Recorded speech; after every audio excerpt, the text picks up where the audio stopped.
Nah, mau mulai? Pak Stefanusnya juga udah siap? Udah, Pak. Oke, dikarenakan ini hostnya JCI, mungkin kita mulai dari protokolnya JCI dulu ya, untuk membaca JCI Mission, Vision, sama Creed. Silakan, FG.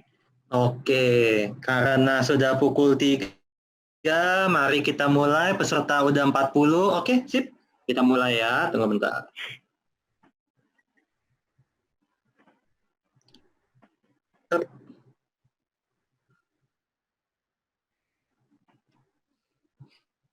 Oke, terima kasih yang sudah datang, sudah ngikut ke acara sini. Hari ini kita ada acara JCI Jayakarta Self Development Series, yaitu How to Gain the Power of True Leader in You. Jadi acara ini lebih ke NLP sih. Nah, yang akan dibawakan oleh Dr. Stefanus Tan, Practitioner of NLP. Oke, untuk memulai, mari kita lanjut dulu ke call to order. We ask our GCI member to unmute and recite our GCI vision, mission, and GCI creed. Monggo, di-unmute. 1. GCI vision. To be the leading global network of young active citizens. Oke. GCI mission. To provide development opportunities to empower young people to create positive change. And GCI creed. We believe that faith in God gives meaning and purpose to human life. That the brotherhood of man transcends the sovereignty of nations. That economic justice can best be won by free men through free enterprise. That government should be of laws rather than of men. That Earth's great treasure lies in human personality. And that service to humanity is the best work of life. Oke. Ya, saya ingin memperkenalkan beberapa guest. Yang pertama, GCI Indonesia National General Legal Counsel, Pak Hussein Ali.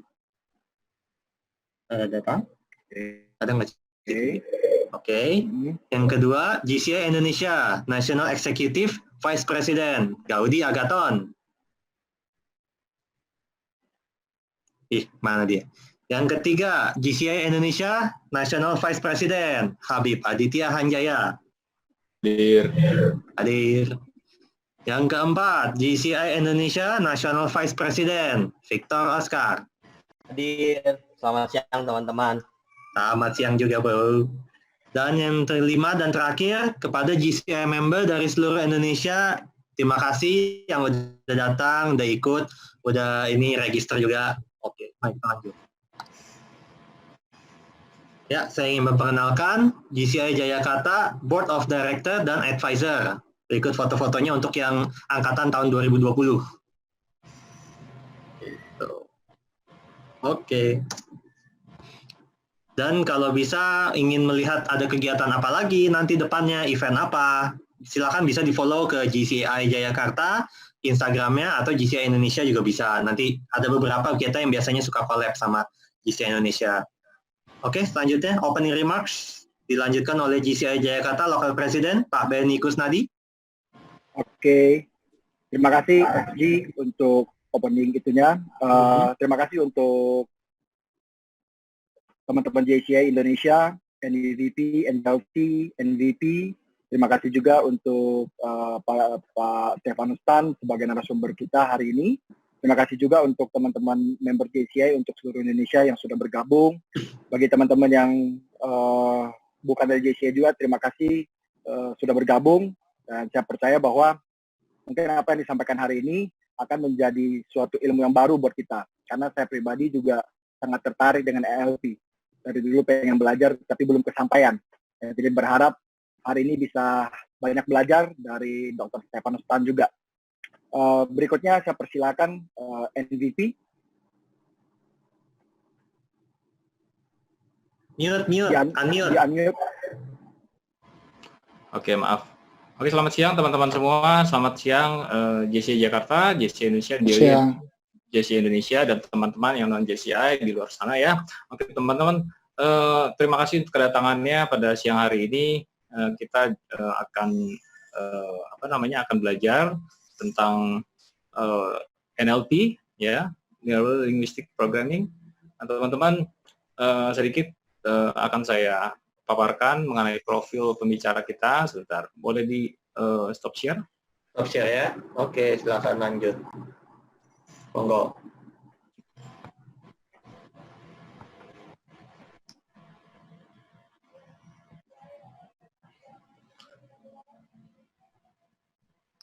Oke.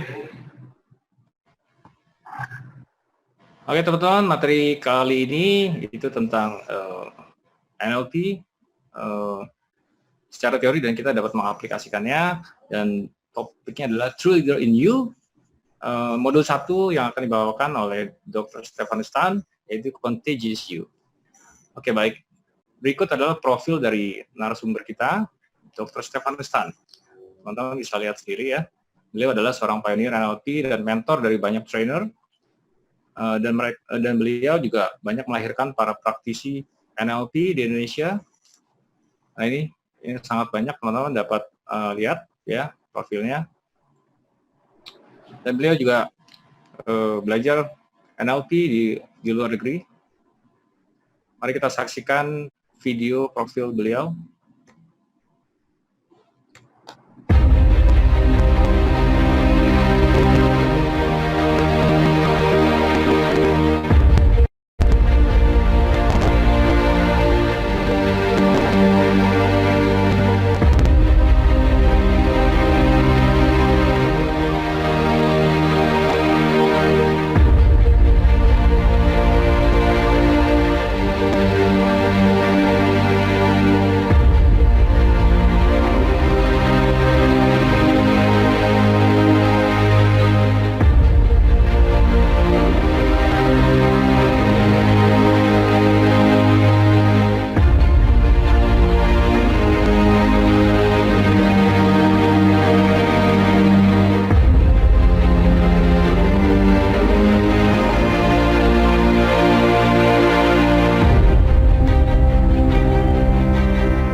Oke, baik, demikian profil beliau, dan beliau dijuluki sebagai Master Trainer.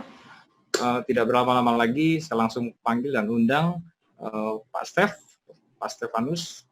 Beliau juga memiliki gelar sebagai dokter, ya teman-teman.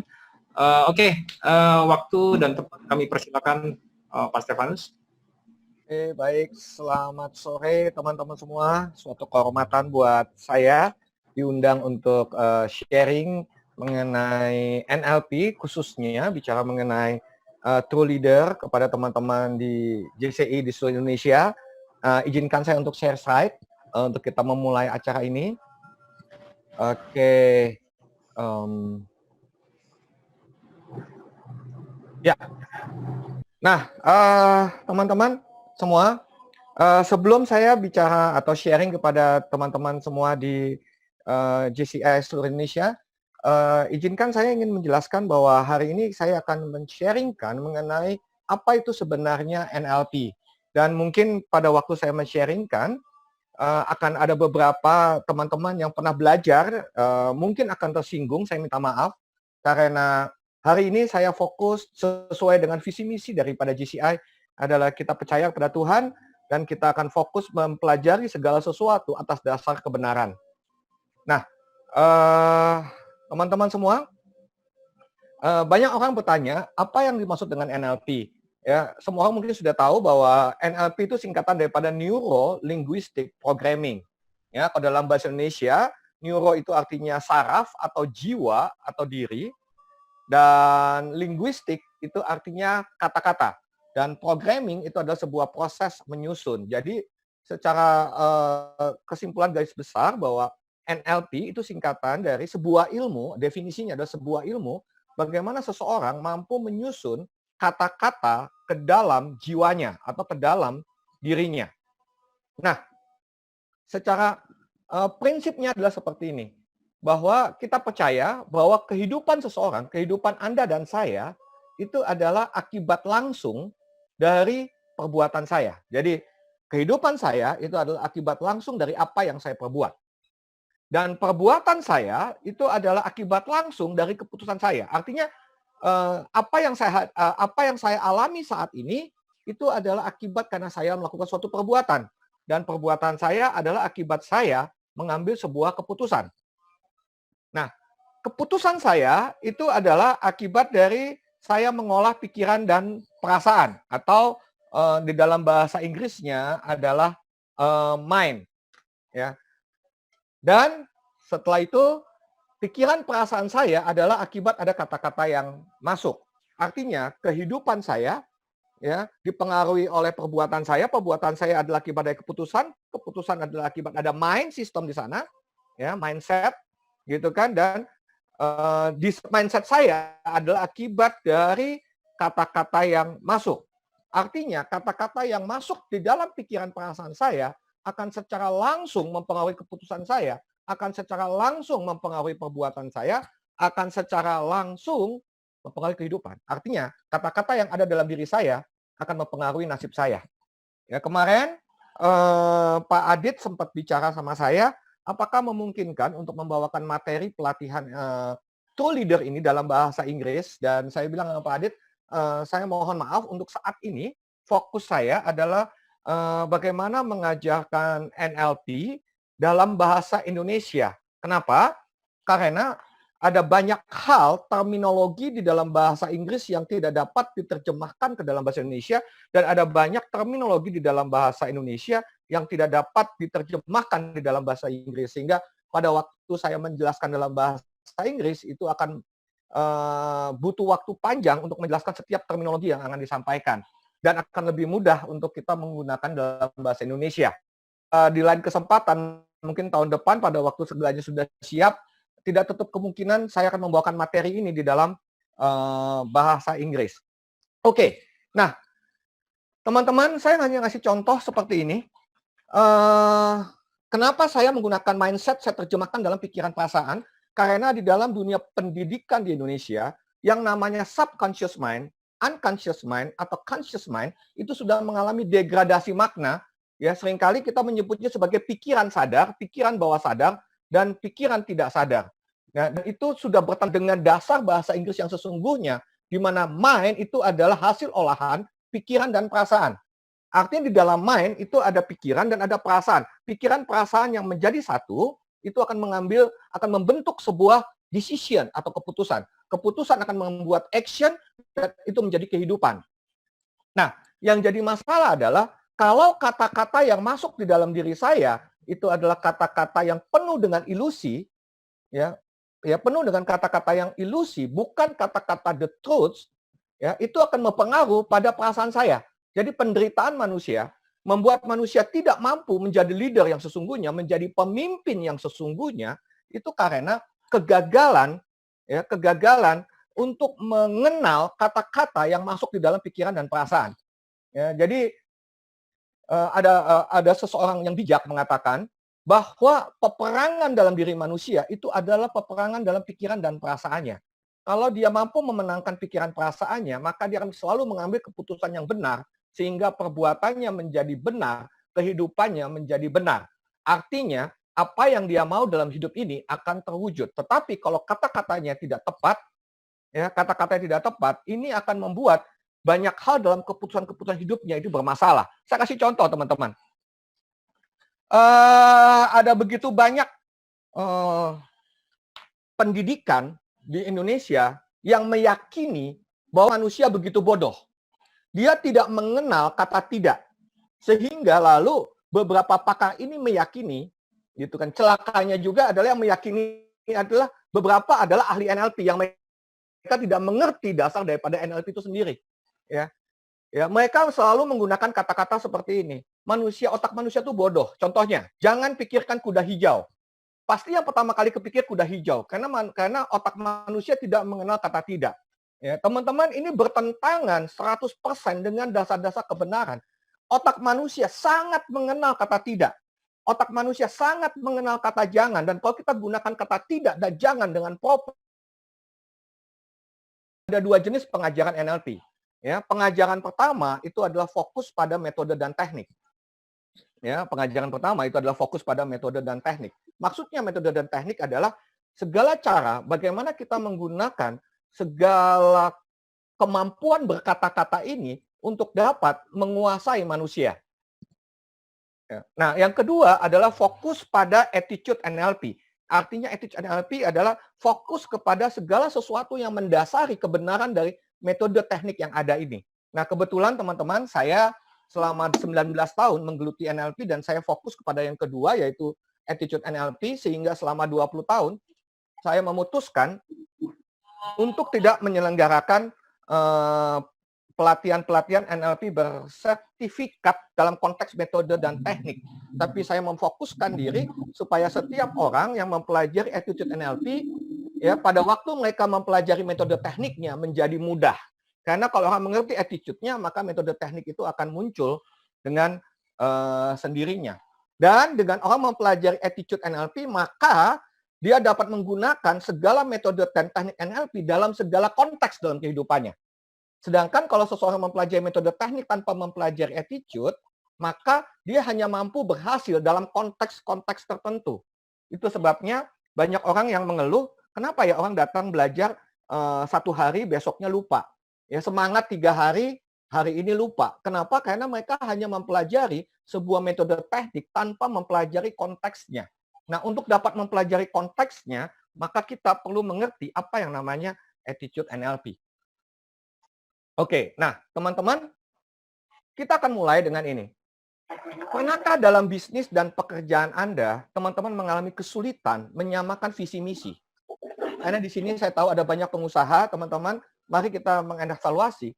Apakah di dalam bisnis ini saya punya visi misi? Sebenarnya itu dulu kita mulai. Apa visi saya? Ya, apa panggilan saya dari usaha yang saya lakukan? Kalau visinya adalah uang, maka kita sudah gagal memahami kebenaran.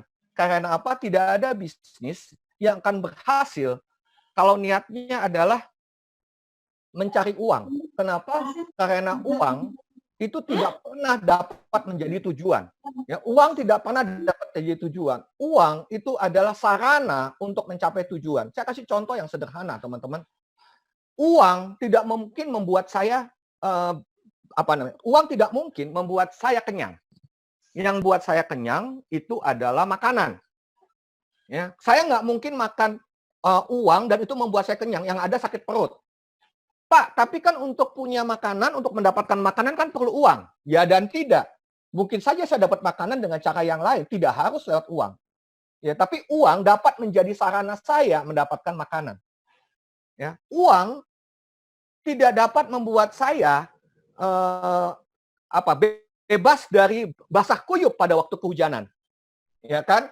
Ya Pak, uang itu kalau mau uang kertas, butuh berapa banyak uang kertas untuk dijadikan payung? Terlalu mahal. Tapi satu payung dapat membantu saya untuk tidak kehujanan. Iya Pak, tapi untuk punya payung perlu uang, ya dan tidak. Artinya apa? Uang adalah sarana. Kalau uang menjadi tujuan, kita sudah salah konsep. Dan itu akan membawa kita pada bisnis yang bermasalah. Nah, yang pertama adalah di dalam sebuah bisnis kita perlu tentukan visi misi yang benar. Nah, visi misi yang benar ini tidak mudah untuk disamakan. Kalau saya punya kesulitan, berarti saya punya masalah. Yang kedua, setelah visi misinya saya tetapkan, apakah saya punya strateginya? Setelah saya punya strateginya, apakah strategi ini disetujui oleh pihak lain? Pihak lain itu artinya apa? Apakah strategi saya disetujui oleh rekan kerja saya? Apakah strategi saya disetujui oleh karyawan saya? Apakah strategi saya disetujui oleh pemegang modal? Apakah strategi saya disetujui oleh supplier? Apakah strategi saya disetujui oleh konsumen saya? Kalau saya punya kesulitan membuat orang lain setuju dengan rencana yang saya sudah rencanakan, berarti kita punya masalah. Ya, apakah saya kesulitan mencapai target yang sudah saya tetapkan untuk perusahaan saya? Kalau saya kesulitan untuk mencapai target, berarti saya punya masalah. Ya, yang ketiga, terutama sekarang di masa COVID, ya, apakah saya punya kesulitan membuat strategi menghadapi krisis? Kalau saya punya kesulitan mempunyai strategi khusus dalam menghadapi krisis, berarti saya punya masalah. Apakah saya punya kesulitan merencanakan resiko ketidakpastian dalam situasi masa depan ini? Artinya dalam 1-2 tahun ini kita tidak pernah tahu berapa lama. Lalu, itu baru bicara strategi, lalu bicara sistem. Apakah saya kesulitan mencegah kebocoran dalam perusahaan saya? Apakah saya punya kesulitan mengatur cash flow dalam kondisi seperti ini? Apakah saya punya kesulitan mengkomunikasikan strategi dan langkah saya? Ya, apakah saya kesulitan untuk melakukan koordinasi? Apakah saya punya kesulitan untuk melakukan controlling? Teman-teman, kalau kita punya kesulitan, Anda dan saya punya kesulitan, salah satu atau lebih dari kedua hal dari sekian banyak yang ingin saya sampaikan kepada teman-teman, itu artinya hanya satu. Itu tidak ada arti lain. Pada waktu saya punya kesulitan, satu atau lebih dari apa yang saya sampaikan, itu artinya hanya satu. Artinya adalah kuasa dalam hidup saya belum berfungsi optimal. Sekali lagi, kalau saya punya kesulitan dari sekian banyak hal yang ada dalam hidup saya, itu hanya menunjukkan satu hal. Kuasa dalam hidup saya belum optimal, belum berfungsi secara optimal. Nah, pada waktu saya ingin menggunakan kata kuasa, ya, di dalam bahasa Inggris adalah power, bukan strength, ya, karena lalu seringkali di dalam bahasa Indonesia kata kuasa ini terjemahannya bermacam-macam. Saya ingin mengatakan bahwa kuasa dalam yang saya maksud di dalam bahasa Inggris itu artinya power. Dan apa definisi power? Ya, banyak orang tidak tahu apa yang dimaksud dengan kuasa. Apa yang dimaksud bahwa saya punya kuasa? Ya, maka kuasa adalah ucapan yang terjadi. Jadi yang disebut saya punya kuasa, yang disebut bahwa saya penuh kuasa, yang disebut saya powerful adalah ucapan saya, my word become reality. Ucapan saya menjadi kenyataan. Ucapan saya terjadi. Kalau ucapan saya tidak terjadi, itu menunjukkan bahwa saya tidak punya kuasa. Itu menunjukkan bahwa saya sedang dalam kondisi yang powerless. Kenapa kata kuasa menjadi penting dalam kita mempelajari NLP atau bahkan dalam kita mempelajari kebenaran? Karena dasarnya seperti ini, teman-teman. Ya. Kami percaya, landasan berpikirnya, bahwa tujuan Tuhan menciptakan manusia adalah menjadikan manusia sebagai seorang pemimpin. Selesai. Tujuan penciptaan manusia adalah menjadikan manusia sebagai seorang pemimpin. Apa buktinya? Apa buktinya bahwa manusia diciptakan sebagai seorang pemimpin? Ya, banyak orang yang sering bertanya kepada saya, Pak, buktikan kepada saya bahwa manusia adalah pemimpin. Oke, saya kasih bukti yang sederhana, teman-teman. Ya kan? Kalau kita bilang bahwa pemimpin karena tidak ada SK, ya, maka kita tahu di dalam dunia ini ada yang namanya de facto, ada yang namanya de jure. De jure itu karena ada surat kuasa. Sedangkan manusia itu tidak ada surat kuasa. Ya, artinya apa? Setiap kelahiran manusia itu tidak disertai surat kuasa dari Tuhan bahwa kamu diharuskan jadi pemimpin. Tidak ada surat kuasanya dari Tuhan. Tapi kalau kita bicara kenyataannya, maka kita akan tahu bahwa di antara semua makhluk hidup yang ada di dunia ini yang punya kemampuan untuk memimpin itu hanya ada pada manusia. Ya, artinya kita dapat mengerti rencana Tuhan pada setiap makhluk dilihat dari apa? Dari kemampuannya. Ya, kenapa elang dapat menyambar? Pada waktu elang menyambar, misalnya menyambar ular, ular tidak bertanya, kamu punya SK apa untuk menyerang saya? Untuk menyambar saya? No, elang punya kemampuan menyambar dan itulah takdir dia. Ya, itulah takdir dia sebagai elang. Manusia punya kemampuan memimpin dan tidak ada makhluk lain di muka bumi ini yang punya kemampuan memimpin selain manusia. Saya buktikan sederhana, teman-teman. Di seluruh dunia, kalau ada pemilihan presiden, saya jamin 100% yang boleh dipilih itu adalah manusia. Dan yang berhak memilih itu adalah manusia. Kambing, monyet, sapi, mereka tidak punya hak memilih dan dipilih. Kenapa? Karena kambing, monyet, sapi, dan sebagainya, mereka tidak diciptakan sebagai pemimpin, mereka tidak punya kemampuan secara de facto sebagai seorang pemimpin. Ya, data-data ini sudah menunjukkan dengan sangat akurat bahwa tujuan penciptaan manusia itu adalah supaya manusia menjadi pemimpin. Dan bahkan kalau kita bicara dalam konteks spiritual, saya pernah diskusi dengan berbagai pemuka agama di Indonesia dan waktu di Amerika juga, bahwa secara sains gitu kan, kita dapat buktikan ya bahwa manusia diciptakan gitu kan menyerupai Tuhan. Ya kan, dari apa? Karena hanya manusia yang punya kemampuan untuk mencipta. Nah, teman-teman,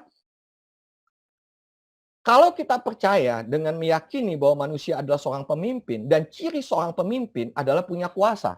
Jadi artinya tidak dapat dipisahkan antara kepemimpinan dengan kekuasaan. Dan kalau saya bilang kekuasaan itu tidak berarti pemerintahan. Ya, contoh teman-teman, saya ingin sampaikan. Jadi kata-kata ini bukan sesuatu yang ekstrim. Contoh, saya datang ke coffee shop. Lalu saya mengatakan kepada pelayan di sana, "Mas, Mbak, tolong satu espresso atau satu kopi cappuccino." Lalu ucapan saya jadi kenyataan. 15 menit, 20 menit kemudian lalu di depan saya tersaji cappuccino. Berarti saya punya kuasa di sana. Kenapa buktinya saya punya kuasa? Ucapan saya terjadi. Saya minta cappuccino, terjadilah cappuccino.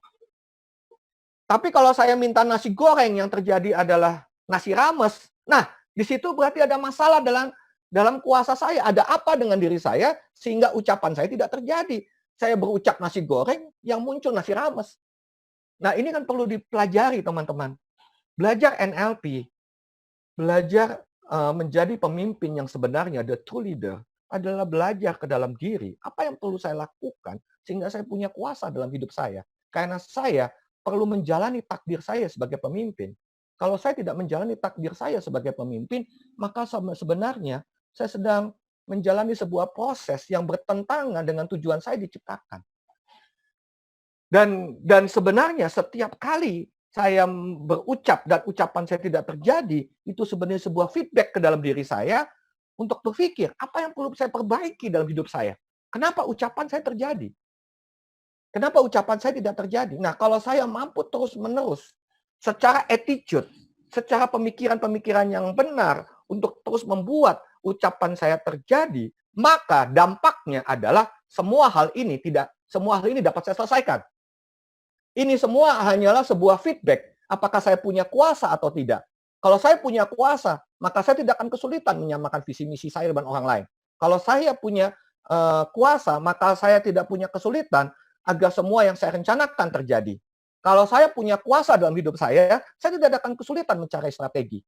Kalau saya punya kuasa dalam hidup saya akan punya strategi khusus untuk menghadapi resiko-resiko terukur dalam masa COVID ini. Apakah COVID ini mau berlangsung 1 bulan, Apakah COVID ini mau berlangsung 2 tahun, ataukah COVID ini mau berlangsung selamanya?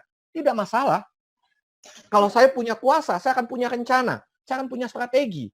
Apa yang dapat saya lakukan dalam menghadapi situasi ini. Ya, situasi ketidakpastian, kalau direncanakan dengan benar, menjadi kepastian. Nah, lalu apa yang perlu saya lakukan? Apa yang perlu saya lakukan supaya kuasa saya muncul? Apa yang perlu saya lakukan agar saya dapat perform sebagai manusia? Kalau teman-teman perhatikan, dalam video profil saya, di akhir saya mengatakan bahwa tujuan saya mengajar adalah menjadikan setiap manusia manusiawi. Maksudnya manusiawi apa? Mampu berfungsi sebagai manusia. Apa fungsi manusia? Menjadi pemimpin. Dan untuk itulah kenapa, sebabnya pertama kali pada waktu COVID terjadi selama 2 bulan, saya dan beberapa tim itu merenung dan berpikir. Dan akhirnya kita merancang program ini. The True Leader. The NLP True Leader Practitioner. Tujuannya apa? Untuk memberikan kesempatan kepada setiap orang yang mau dan siap bertanggung jawab pada hidupnya untuk mempelajari bagaimana menjadi leader yang sebenarnya.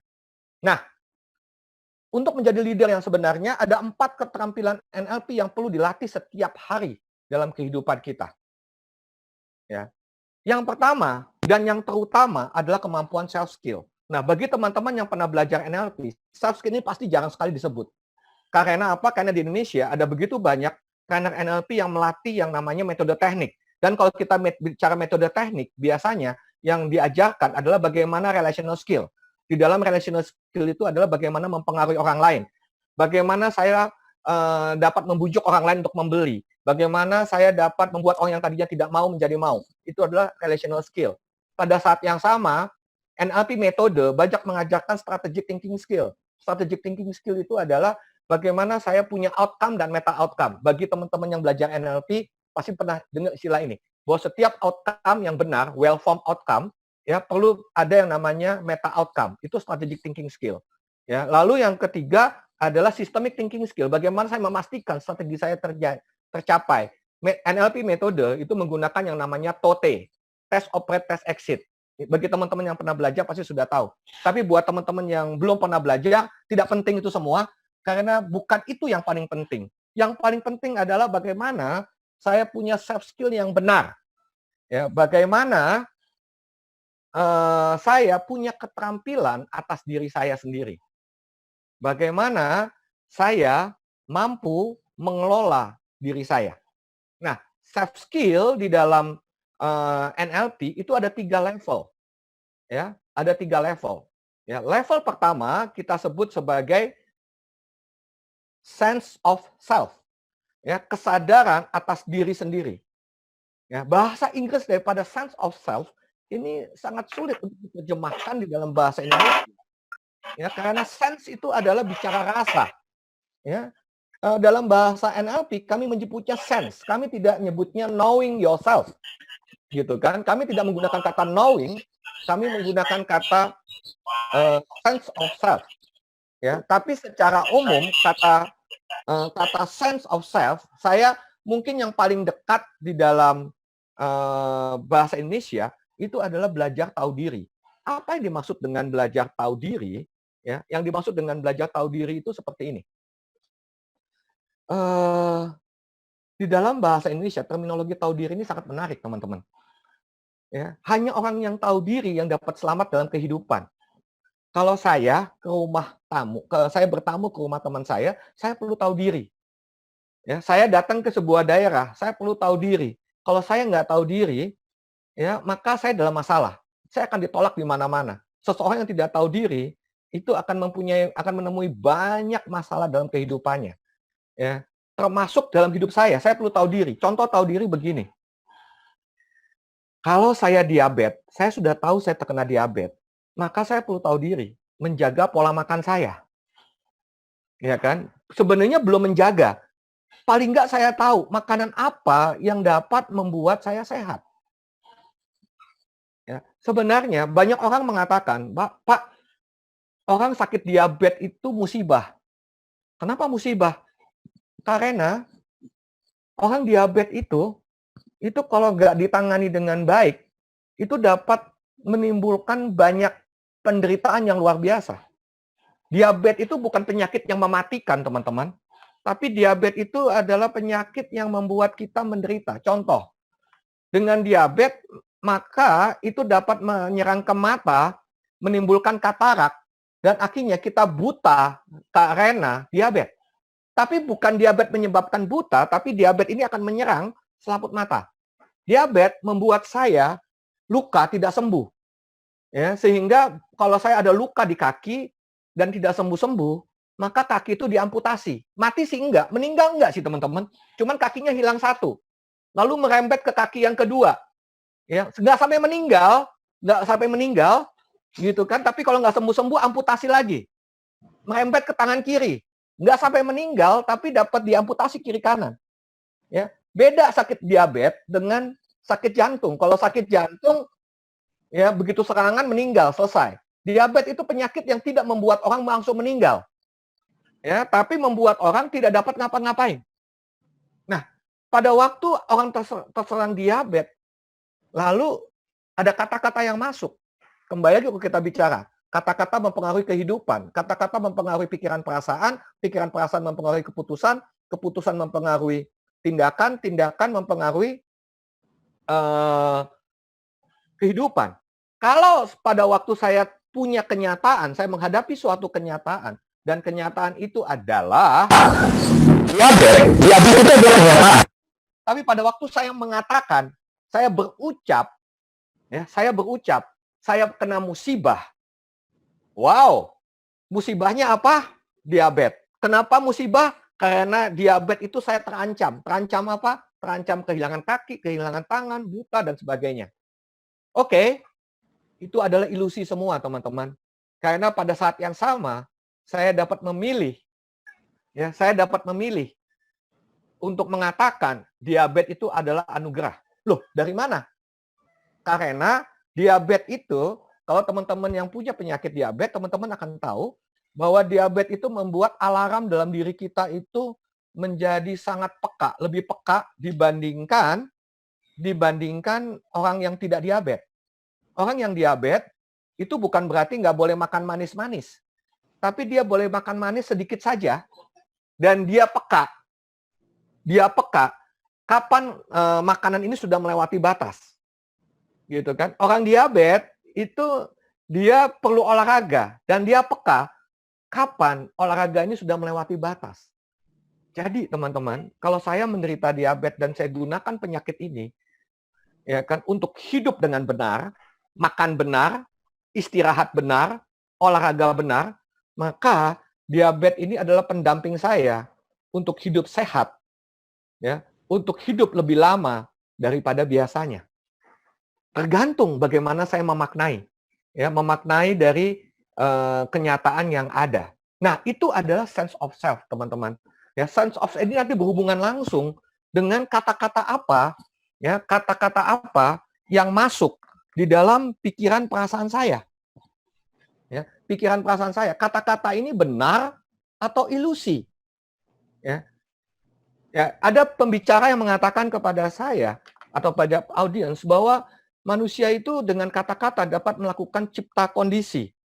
Oke, cipta kondisi. Ya kan, saya kena diabetes dan saya memutuskan untuk bahagia dalam diabetes saya.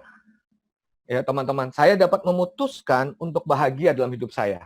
Sampai ada lagu, ya kan, bahwa hati yang gembira itu adalah obat.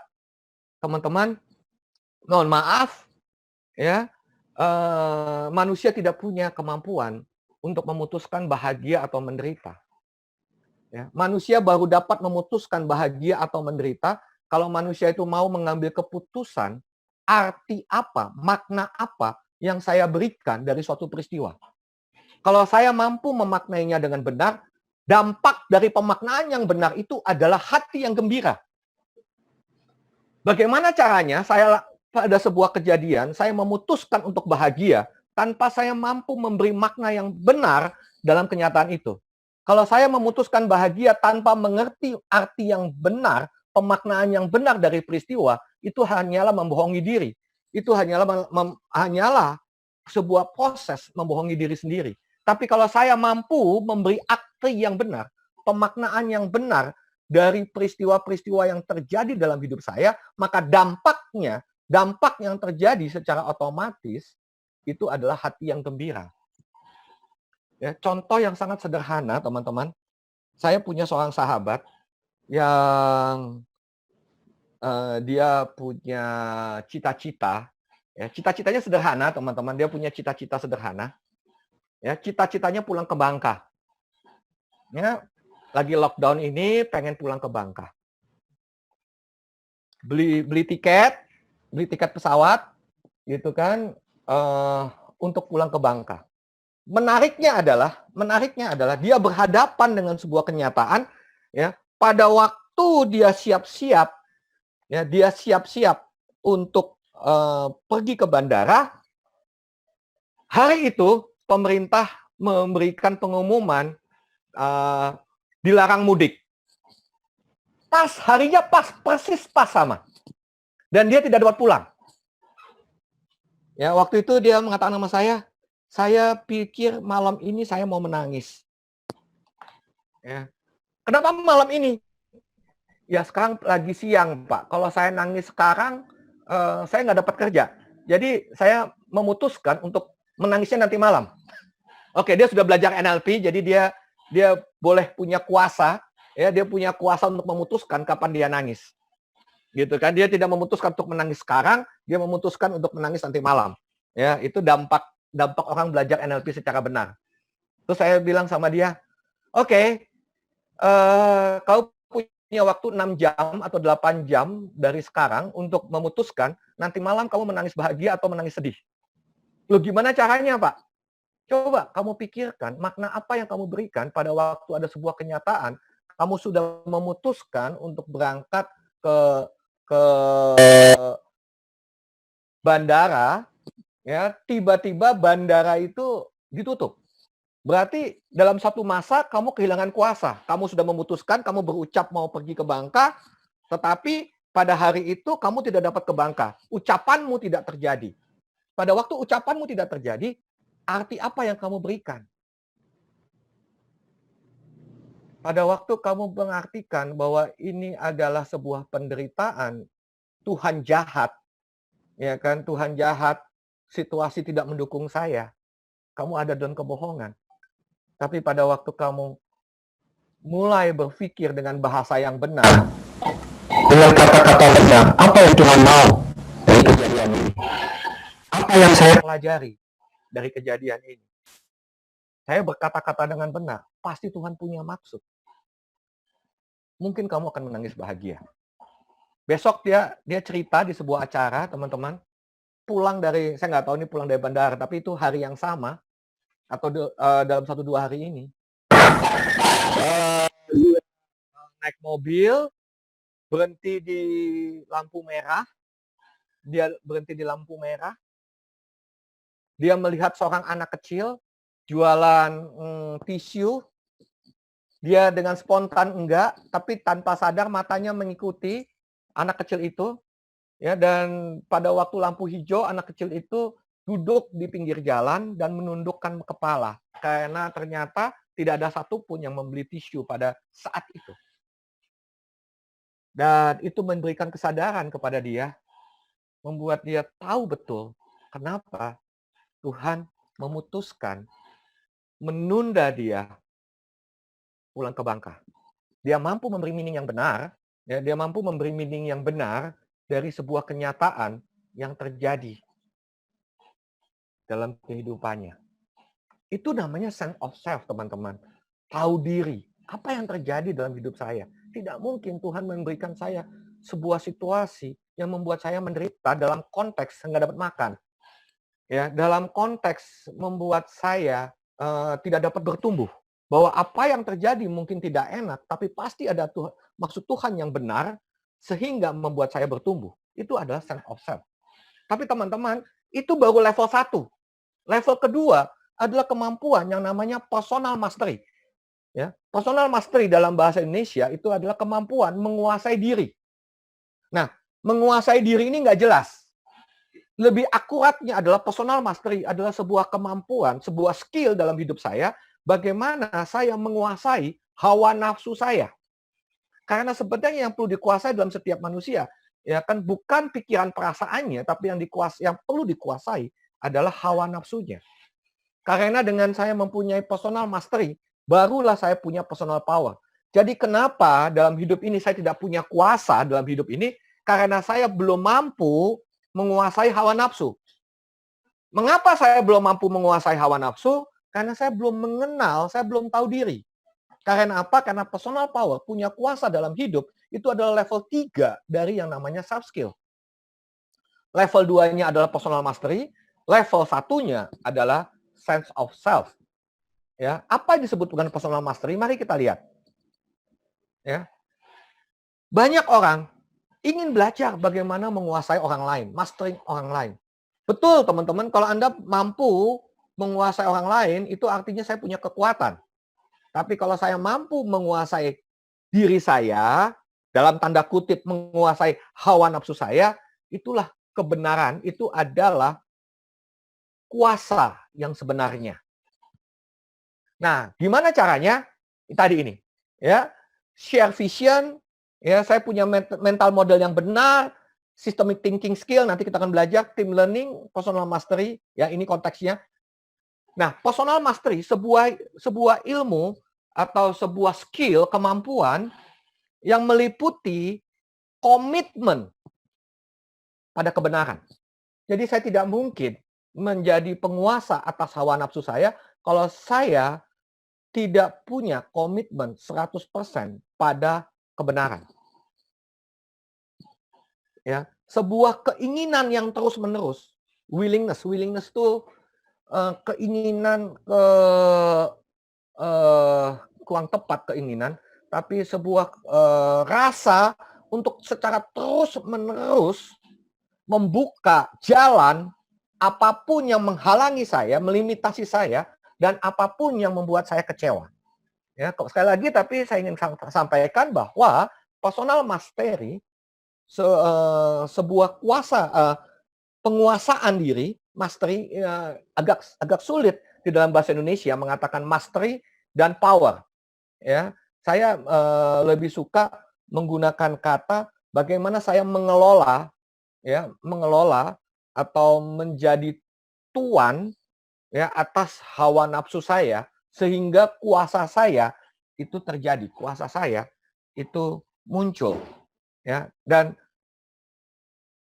dasarnya adalah mengenal kebenaran atas hidup kita. Ya, berkali-kali di sini saya mengatakan bahwa itu semua berhubungan dengan saya mengenal kebenaran atas hidup saya. Nah, nanti kita akan belajar apa yang dimaksud dengan kebenaran. Nah, pada waktu saya punya personal mastery, maka disitulah yang disebut sebagai kuasa saya muncul. Ya, nah, teman-teman, itu baru skill pertama. Dan skill inilah yang penting. Inilah true leader ada di sini. Setelah saya menguasai diri saya punya keterampilan pada diri saya, maka saya akan belajar skill yang kedua, yaitu bagaimana strategic thinking skill. Bagaimana saya menstrategikan apa yang menjadi calling saya, karena bicara calling, panggilan, visi misi hidup, itu ada di soft skill. Ya, artinya apa, teman-teman? Kalau kita mau punya bisnis, kita mau punya kesuksesan dalam hidup, dalam konteks bahwa saya di akhir hayat hidup saya telah menyempurnakan panggilan hidup saya, maka itu ada di soft skill. Calling saya. Pada waktu saya mengenal calling saya mengenal visi misi hidup saya, maka saya perlu jabarkan itu di dalam kemampuan berpikir secara strategik. Bicara 5 tahun lagi saya mau seperti apa? Bicara 3 tahun lagi saya mau seperti apa? Bicara 10 tahun lagi saya mau apa? Ya, teman-teman. Itu adalah bicara mengenai strategic thinking skill. Nah, setelah itu saya bicara mengenai systemic thinking skill. Sebuah keterampilan berpikir secara sistem. Maksudnya apa? Berpikir secara sistem. Apa yang sudah saya strategikan bagaimana dapat dijabarkan dalam keputusan harian memastikan bahwa itu terjadi. Kalau di dalam dunia manajemen bisnis, kita bicara dunia manajemen sederhana, itu adanya POAC, P-O-A-C. Kalau buat teman-teman yang belajar manajemen masa lalu, itu dasar daripada manajemen, planning, organizing, actuating, dan controlling. Itu semua ada di systemic thinking skill. Bagaimana saya memastikan apa yang sudah distrategikan itu terjadi. Di dalam NLP ada metode-metode yang lebih terukur di sana. Ya, tapi sebelum kita bicara sistemik, sebenarnya kita harus bicara strategik. Menyusun outcome, kalau teman-teman yang pernah belajar NLP, teman-teman akan mengenal yang namanya well-formed outcome. Ya, well-formed outcome yang formatnya benar. Well-formed, formatnya benar. Outcome yang formatnya benar. Ya, NLP tidak menggunakan sistem yang namanya SMART untuk goal setting. Kita tidak menggunakan goal setting, kita menggunakan yang namanya well-formed outcome. Kenapa? Karena goal setting itu ada kata-kata di dalam goal setting. SMART itu ada yang namanya realistic, ya, atau achievable. NLP kami tidak bicara realistik, kami tidak bicara achievable. Kenapa? Karena segala sesuatu yang tidak real dapat dibuat real, sesuatu yang tidak achievable dapat dibuat achievable kalau kita mau berpikir. Gitu kan? Tapi lebih penting daripada apakah goal saya ini realistik atau tidak realistik, lebih penting lagi, apakah goal saya ini penting untuk dicapai? Apakah goal saya ini penting untuk dicapai? Dan kalau dicapai, ini gunanya apa? Itu namanya meta outcome. Jadi selama saya tidak mampu menjelaskan apa manfaatnya kalau goal saya tercapai, maka itu bukan outcome yang benar. Ya, maka NLP kata outcome itu tidak bicara mengenai realistik, tapi bicara mengenai apakah itu penting untuk kita capai. Ya, jadi ini tidak bicara kemauan, ini tidak bicara keinginan, ini tidak bicara hawa nafsu. Ini bicara mengenai panggilan hidup. Pada tahun 34 atau 36, seseorang yang namanya Ki Hajar Dewantoro itu membuat sebuah sekolah yang namanya Taman Siswa. Strategic thinking skill daripada Ki Hajar Dewantoro itu adalah bagaimana Indonesia merdeka, mencerdaskan Indonesia agar mampu terbebas dari penjajahan. Pada zaman itu, bebas dari penjajahan Belanda itu adalah sesuatu yang mustahil. Tapi karena Ki Hajar Dewantoro tidak sedang membuat goal setting, dia sedang membuat yang namanya outcome, maka apa yang tidak mungkin dapat dibuat mungkin. Nah, proses membuat yang tidak mungkin menjadi mungkin, yang tidak realistik menjadi realistik sejauh itu penting, itu adanya di systemic thinking skill. Itu adalah ada di dalam systemic thinking skill. Sesuatu yang logik, yang masuk akal, sebuah langkah-langkah yang terukur, yang membuat sesuatu yang tadinya tidak masuk akal menjadi masuk akal. Pada waktu saya mengatakan ini, saya tidak sedang bicara mengenai yang namanya afirmasi atau visualisasi. Ya, kalau Anda pikirkan bisa, Anda pasti bisa. Teman-teman, saya katakan sesuatu, sehebat apapun Anda berpikir bisa, kalau Anda tidak merasa bisa, Anda tidak akan pernah bisa. Karena yang membuat Anda mampu itu bukan pikiran Anda. Yang membuat Anda mampu itu adalah perasaan Anda. Jangan pernah terjebak dengan sebuah jargon yang mengatakan kalau Anda pikir bisa, Anda pasti bisa. No. Kalau Anda merasa bisa, maka Anda bisa. Masalahnya untuk membuat saya merasa bisa, membuat saya merasa mampu, saya perlu menjabarkan langkah-langkah sistemik sedemikian rupa sehingga logika saya, akal sehat saya mampu menjelaskan dengan bukti-bukti yang akurat mengapa saya mengatakan itu mampu. Ya, teman-teman. Ya, jadi perlu clear di sini bahwa NLP betul-betul fokus pada kebenaran, bukan fokus pada ilusi. Ya. Ya.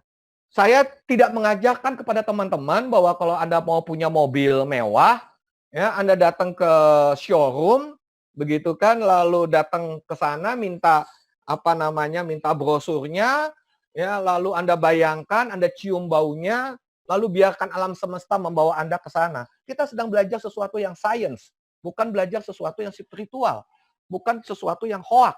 No, kalau saya mau punya mobil mewah, bagaimana saya berpikir strategik dan sistemik sedemikian rupa sehingga memastikan mobil mewah yang saya mau tercapai. Bukan karena afirmasi. Afirmasi itu di dalam bahasa Indonesia itu artinya affirm. Ya, affirm. Affirm. Firm itu artinya apa? Membuat yang tadinya tidak firm dipaksakan untuk firm. Itu namanya afirmasi, teman-teman. Saya tidak firm, tapi saya memaksakan diri saya untuk firm. Mohon maaf, itu adalah sebuah cara paling efektif untuk menipu diri. Karena saya tidak menggunakan pikiran saya ya untuk merencanakan apa yang tidak firm itu supaya menjadi firm. Sehingga tidak perlu afirmasi, tapi saya sudah yakin saya mampu mencapainya. Itu systemic thinking skill. Nah,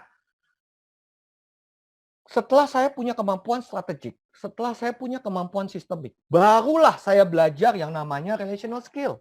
Barulah saya belajar bagaimana menjaga hubungan dengan manusia. Bagaimana saya dapat membujuk orang-orang di sekitar saya. Bagaimana saya dapat membujuk semua yang terlibat dalam visi saya supaya mereka mendukung saya, dan itu ada caranya, itu semua ada tekniknya, ya kan? Agar semua orang yang terlibat mendukung strategi saya untuk tercapai. Jadi ada 4 skill, teman-teman. Pertama, self skill. Yang kedua adalah strategic thinking skill, yaitu bagaimana membuat strategi 5 atau 10 tahun ke depan. Lalu strategi itu diturunkan di dalam systemic thinking skill. Lalu mulai bicara mengenai relational skill. Nah, teman-teman, ada banyak ilmu, ada banyak teori kepemimpinan. Ada banyak teori di sana. Ya, kalau teman-teman belajar yang namanya John C. Maxwell, ada atau beberapa lah. Tapi teman-teman, kalau kita bicara teori kepemimpinan dalam konteks ilmu NLP, sebenarnya semua teori itu cuma satu hukumnya. Kalau Anda mau memimpin dengan benar, Anda mau membuat orang lain percaya dan menurut apa yang Anda mau punya kuasa ya pada setiap orang yang terlibat dalam kehidupan kita, maka pastikan kita mengenal hukum ini. Ya, hukum ini bunyinya sederhana. Jika X mau dan mampu memahami Y dengan utuh dan sempurna, ya, jika X mau dan mampu memahami Y dengan utuh dan sempurna, maka Y pasti akan mengikuti apapun yang X mau. Ini sebuah hukum, teman-teman. Dan kalau namanya hukum, ya, ini terjadi pada 99% kehidupan kita. Bunyinya apa? Jika X mau dan mampu memahami Y dengan utuh dan sempurna, maka Y akan mengikuti apapun yang X mau. Masalahnya adalah bagaimana saya belajar memahami Y sedemikian rupa sehingga Y dapat ikut apa yang saya mau. Ya, teman-teman, hukum ini ya lalu ada turunannya. Hukum ini ada turunannya. Itu sebabnya di dalam dunia bisnis, sekretaris yang baik itu jauh lebih berbahaya dari sekretaris yang benar. Kenapa? Sekretaris yang benar, dia sangat memahami pekerjaannya. Karena dia sangat memahami pekerjaannya, maka dia sangat menguasai pekerjaannya. Sekali lagi, sekretaris yang baik jauh lebih berbahaya daripada sekretaris yang benar. Kenapa? Karena sekretaris yang benar, dia benar. Kalau dia benar, maka dia pasti menguasai, maka dia pasti memahami pekerjaannya. Dia memahami SOP-nya. Dia memahami apa yang perlu dilakukan. Karena dia memahami pekerjaannya, maka dia menguasai pekerjaannya. Karena hukumnya sederhana. Jika X mau dan mampu memahami Y dengan utuh dan sempurna, maka Y akan mengikuti apapun yang X mau. Ya, maka Y akan menjadi budaknya X. Ya, dengan kata lain, jika saya memahami X, maka X akan saya kuasai. Selesai. Saya memahami pekerjaan saya, maka pekerjaan itu saya kuasai. Selesai. Sekretaris yang baik berbahaya. Kenapa? Karena sekretaris yang baik belum tentu memahami pekerjaannya, tapi sudah pasti dia memahami bosnya. Karena dia sangat memahami bosnya, maka dia menguasai bosnya. Karena hukum kepemimpinan itu adalah hukum memahami. Siapa yang lebih memahami, dia akan menguasai. Itu adalah relational skill. Ya, teman-teman. Anda kuasai 4 ini, teman-teman, maka Anda akan menjadi manusia yang manusiawi. Anda kuasai 4 ini, Anda akan menjadi true leader, the true leader. Leader yang sebenarnya. Kenapa? Karena kita menguasai self skill, kita menguasai personal mastery, kita komitmen pada kebenaran. Nah, karena itu teman-teman, untuk menguasai 4 ini dengan benar, maka kita perlu memahami yang namanya filosofi kebenaran. Nah, apa yang namanya filosofi kebenaran? Dasar dari kebenaran. Ini adalah dasar daripada attitude-nya NLP. Sebelum kita bicara metode dan teknik. Apa itu filosofi kebenaran?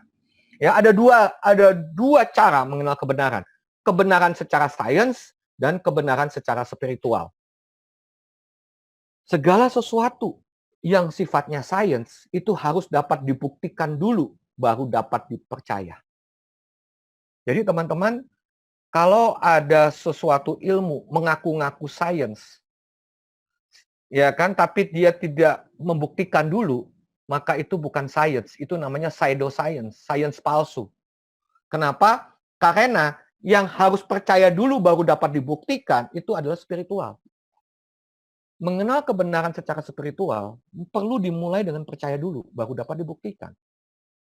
Nah, membuktikannya lewat apa? Lewat kitab suci masing-masing. Anda perlu percaya dengan kitab suci Anda perlu percaya betul baru membuktikannya. Nah, itu adalah kebenaran spiritual. Tapi kalau kebenaran sains tidak boleh seperti itu. Saya perlu buktikan dulu baru dipercaya. Teman-teman, ya, mohon maaf sekali lagi saya mengatakan bahwa di sini saya background-nya adalah NLP dan saya menjelaskan NLP dengan benar dengan dasar-dasar berpikir NLP, dan NLP yang benar adalah NLP yang scientific. Gitu kan? Kalau ada yang mengatakan bahwa manusia itu adalah gelombang tarik-menarik, ya, gelombang tarik-menarik, kalau Anda membroadcast kasih ke dalam universe, maka universe akan memberikan kasih kepada Anda. Ya, kalau Anda mampu menarik money magnet, ya, Anda membuat dunia uang akan datang kepada Anda. Ya, sampai sekarang belum ada ahli yang dapat membuktikan kepada saya yang menarik uang ke dalam diri saya itu gelombang longitudinal atau transversal. Karena di dalam dunia fisika namanya gelombang itu cuma 2, longitudinal dan transversal. Gelombang yang mana yang menarik itu? Kalau itu tidak dapat dibuktikan, mohon maaf, sebagai saintis, saya nggak percaya. Berarti itu masih hoax.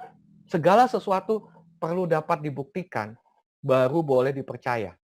NLP adalah sebuah ilmu. NLP adalah sebuah sains.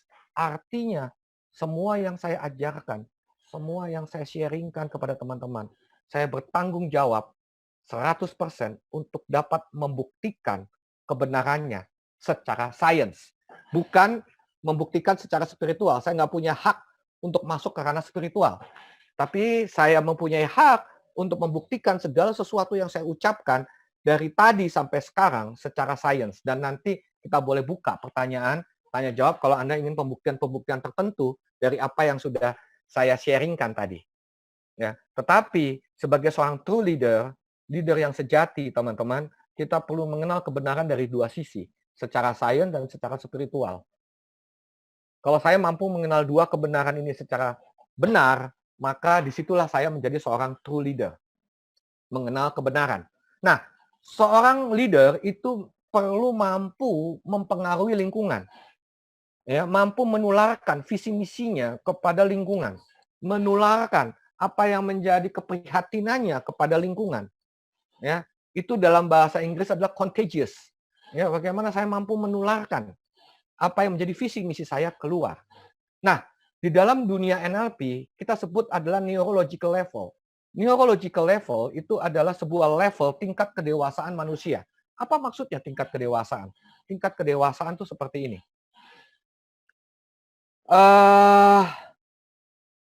Setiap dari kita itu punya pilihan. Apakah saya mempengaruhi lingkungan atau lingkungan mempengaruhi saya? Ya, di sini ada yang paling bawah itu adalah environment, ada lingkungan, yang di atas adalah behavior. Kalau dalam hidup ini lingkungan masih mempengaruhi saya ada di kedewasaan level bawah. Saya belum menjadi leader, saya masih pengikut. Kenapa? Lingkungan sedih, saya ikut sedih.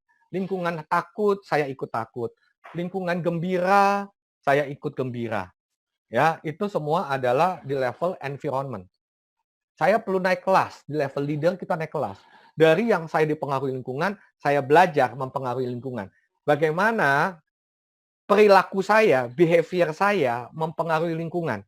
Jangan sampai lingkungan mempengaruhi behavior saya.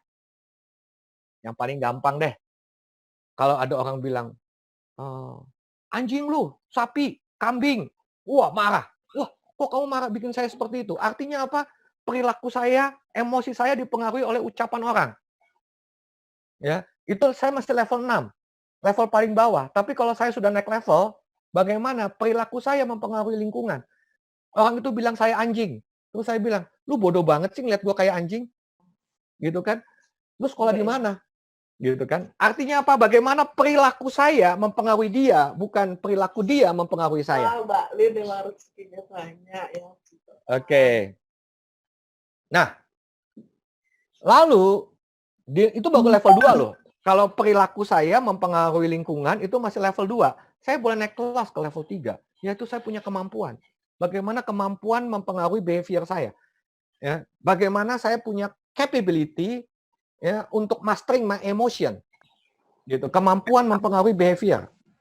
Bukan behavior mempengaruhi kemampuan.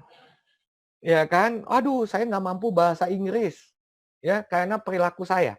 Ya. Nah, demikian juga di atas capability adalah belief value. Bagaimana saya hidup dengan belief value yang benar. Belief yang benar dan value yang benar. Sehingga belief dan value saya mempengaruhi kemampuan, kemampuan saya mempengaruhi perilaku, perilaku saya mempengaruhi lingkungan.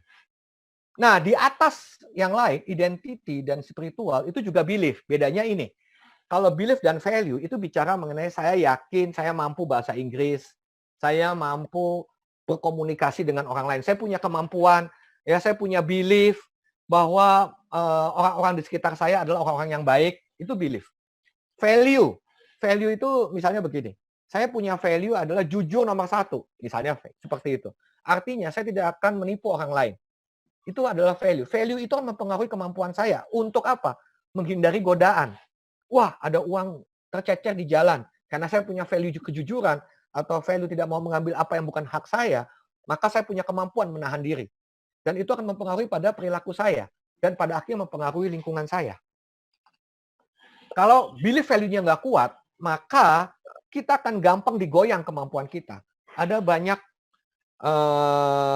perusahaan,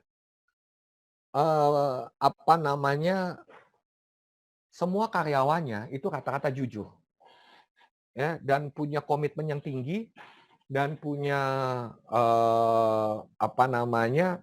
value yang baik. Kenapa? Karena setiap kali bosnya, atasannya, gitu kan, atasannya ditawarin untuk selingkuh itu artinya ditawarin untuk manipulasi pajak, ditawarin untuk nyogok, ditawarin untuk melakukan hal-hal yang bertentangan dengan moral dan etika, maka bosnya ini punya value yang sedemikian kuat untuk mengatakan tidak. Bosnya ini punya value yang sangat kuat untuk memilih rugi dibandingkan untung dengan cara yang tidak sehat. Dia punya value. Value ini membuat dia punya capability untuk berpikir jernih, punya perilaku yang sehat, dan akhirnya dia mempengaruhi semua anak buahnya untuk tidak berani korupsi, untuk tidak berani melawan value-value dalam perusahaan itu. Itu makanya saya bilang belief dan value itu level 4. Tapi sebenarnya ada level kelima, yaitu identitas. Identitas itu adalah apa? Keyakinan saya terhadap diri saya. Siapa saya? Ya, siapa saya itu akan mempengaruhi belief value saya. Belief value saya akan mempengaruhi kemampuan saya dan demikian seterusnya. Nah, di level tertinggi itu adalah spiritual. Spiritual itu apa? Apa keyakinan dan value saya terhadap Tuhan? Itu adalah spiritual. Karena keyakinan saya terhadap Tuhan akan mempengaruhi siapa saya. Siapa saya akan mempengaruhi belief dan value saya. Belief value saya akan mempengaruhi capability dan terusnya. Jadi teman-teman, kita perlu naik kelas dari yang tadinya level environment sampai level spiritual. Tapi itu perjalanan yang luar biasa. Ya, pemahaman akan ketuhanan itu adalah level spiritual. Kami di NLP, kami biasanya masuknya di level 5, identitas siapa saya. Kenapa? Kalau level spiritual itu biasanya adalah level para pemuka agama atau level para ulama. Kami tidak mau masuk ke sana, tapi kami masuk biasanya sampai ke level identitas. Siapa saya? Ya, siapa saya? Sehingga saya punya belief dan value yang benar, saya punya capability yang benar, saya punya behavior yang benar, sehingga saya dapat mempengaruhi lingkungan. Oke. Nah, sampai di sini sebelum saya lanjutkan, mungkin saya buka tanya jawab. Mungkin buat moderator, mungkin boleh memandu tanya jawab sebelum saya lanjut ke materi berikutnya. Ya, ya. Ini ada yang tanya Pak, gitu beberapa ya. Ya. Ya. Pak, bukankah singa, monyet, dan lain-lain yang menjadi pemimpin pada kelompoknya? Apakah pemimpin yang dimaksud tersebut berbeda dengan pemimpin dalam materi ini, gitu Pak? Gitu dulu Pak. Ya. Saya hanya mengatakan tujuan penciptaan. Ya, tujuan penciptaan. Betul bahwa singa di dalam kelompoknya dia ada setiap makhluk hidup itu pasti punya pemimpinnya. Tetapi yang diciptakan untuk memimpin semua makhluk hidup itu adalah manusia. Oke. Di kawanan, saya kasih contoh begini deh.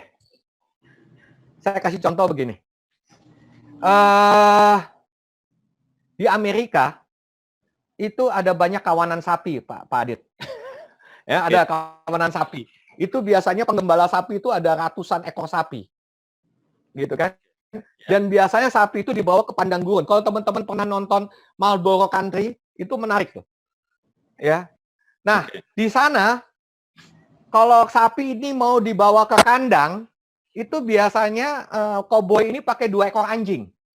Ya, di kiri dan di kanan. Lepas 2 ekor anjing ini lalu menggiring sapi masuk ke kandang. Oke. Kasat mata itu yang terlihat oleh panca indera kita, yang memimpin sapi itu masuk kandang adalah anjing, betul nggak? Iya. Gitu kan? Lalu si tuannya, si koboi itu enak-enakan ngerokok di atas kuda, gitu kan?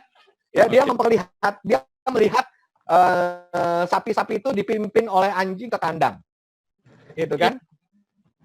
Kalau orang yang tidak mengerti, Pak Adit, ya kan, dia akan nanya sama si koboi, boy, ya, boy, kamu nggak sakit hati sama anjing? Kenapa? Itu kan sapi milik kamu kan? Kalau sapi milik kamu, kok nurutnya sama anjing gitu kan? Ya, kok nurutnya sama anjing? Harusnya pemimpinnya anjing dong, bukan kamu. Gitu. Oke, tapi si koboi ini karena pemimpin sejati, Pak Adit, dia akan ngomong gini, nggak masalah. Sapi-sapi itu nurut sama anjing tuh nggak masalah. Selama anjingnya nurut sama saya. Ya, selama anjingnya nurut sama saya, nggak masalah sapi nurut sama anjing. Ya, itu pemimpin sejati. Dia tidak harus punya kuasa atas segala hal, tapi dia berpikir siapa yang perlu dia kuasai untuk dapat menguasai yang lain. Nah, itu takdirnya manusia, Pak. Menguasai semuanya. Itu sebabnya saya sebutkan takdirnya manusia adalah pemimpin. Ya. Oke, berarti di sini manusia sebagai pemimpin yang tertinggi di antara makhluk ya, Pak ya? Ya, karena memang tujuan diciptakan sebagai pemimpin. Yes. Oke, Pak. Ya, ini ada pertanyaan lagi. Kalau manusia memenuhi semua kemanusiaannya, di mana peran Tuhan? Oh, ini pertanyaan ekstrim, Pak. Tuhan? Kalau manusia memenuhi semua kemanusiaannya, di manakah peran Tuhan? Peran Tuhan?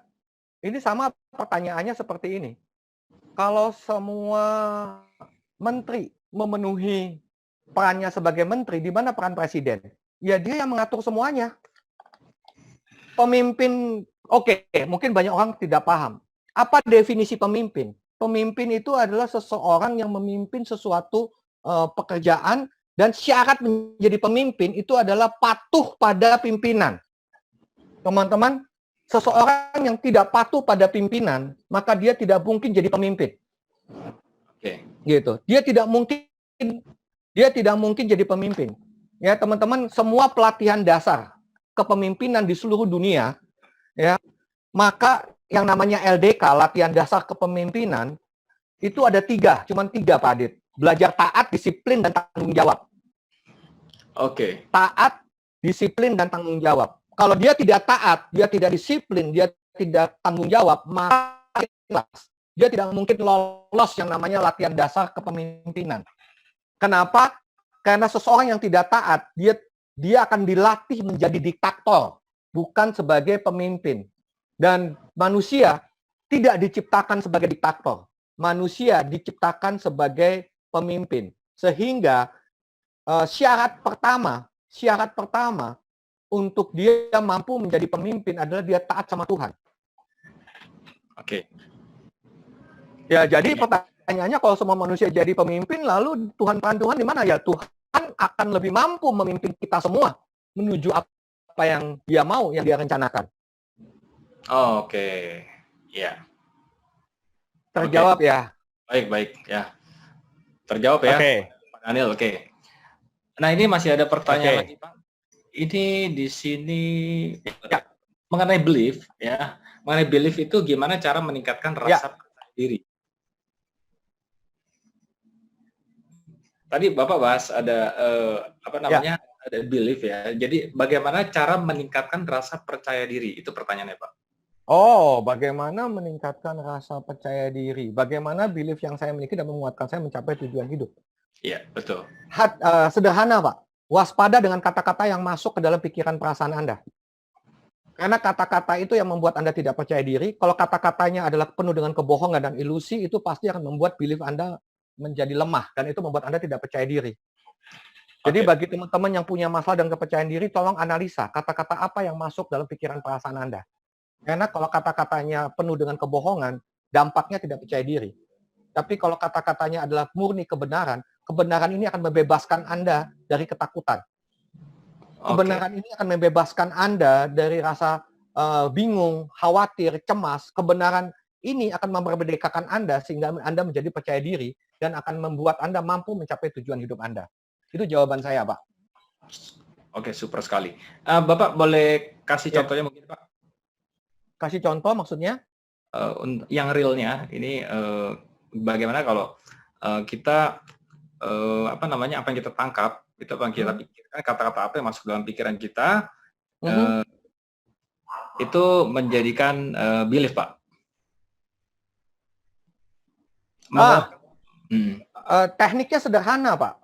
Setiap kenyataan, gini, tekniknya yang paling sederhana ya, Pak, adalah setiap kata-kata yang masuk, itu analisa. Kata-kata itu kenyataan atau pemaknaan pada kenyataan. Ini memang tidak mudah. Teman-teman perlu belajar nih. Artinya gini, pada waktu saya bilang, aduh, saya menderita karena corona. Saya menderita karena corona. Corona membuat saya bangkrut. Oke. Yang lagi rame nih sekarang nih. Corona membuat saya bangkrut. Corona membuat saya nggak punya uang karena dipecat dari pekerjaan. Oke. Corona membuat saya bangkrut, ya, itu adalah pemaknaan. Tapi kemungkinan saya bangkrutnya kenyataan. Artinya saya dipecat dari pekerjaan, itu kenyataan dong. Tapi saya dipecat pekerjaan karena corona, ya dan tidak kan? Gitu kan? Lalu dimaknai lagi, saya nggak punya uang gara-gara corona. Itu pemaknaan. Nah, setiap kali kita gagal memisahkan mana kenyataan, mana pemaknaan, nah itu kita akan selalu masalah. Tapi coba, ada kenyataan, kenyataannya itu adalah ada corona ini membuat saya nggak dapat keluar, corona ini membuat saya ada di rumah, dan karena saya di rumah saya nggak dapat kerja, dan karena saya nggak dapat kerja saya dipecat dari pekerjaan saya, itu semua masih kenyataan ya Pak Adit ya? Ya kan? Masih kenyataan loh, itu belum dimaknai loh. Gitu kan. Nah, dari kenyataan-kenyataan ini apa maknanya buat saya? Kalau maknanya saya kelaparan, ya selesai sudah. Tapi kalau pemaknanya ini kesempatan saya untuk belajar sesuatu yang baru. Ini kesempatan saya untuk mempunyai sebuah langkah-langkah baru untuk membuka lembaran baru dalam hidup saya. Beda nggak rasanya? Ya. Rasanya beda, semangatnya beda, gitu. Yang tadinya khawatir, cemas menjadi semangat. Ya, jadi memang itu perlu latihan. Itu perlu latihan dan itu kita ada programnya nanti Pak Adit untuk sampai ke sana. Mampu Oke. memaknai setiap peristiwa dengan dasar-dasar kebenaran. Oke, baik Pak. Oke. Oke. Ini ada pertanyaan lagi. Kalau Ya. kalau di dalam teamwork itu kadang sering terjadi pertentangan bahkan hingga pertengkaran pribadi. Itu gimana solusi sebagai leader di dalam menangani pertengkaran dalam tim, Pak? Sederhana, Pak. Kalau sampai leader gini. Pada waktu kita melihat bahwa di dalam teamwork itu ada pertentangan dan pertengkaran, itu biasa. Biasa itu begini. Sales biasanya berantem sama gudang. Gitu kan? Itu normal lah gitu kan. Lalu berantem lagi sama bagian finance, gitu kan?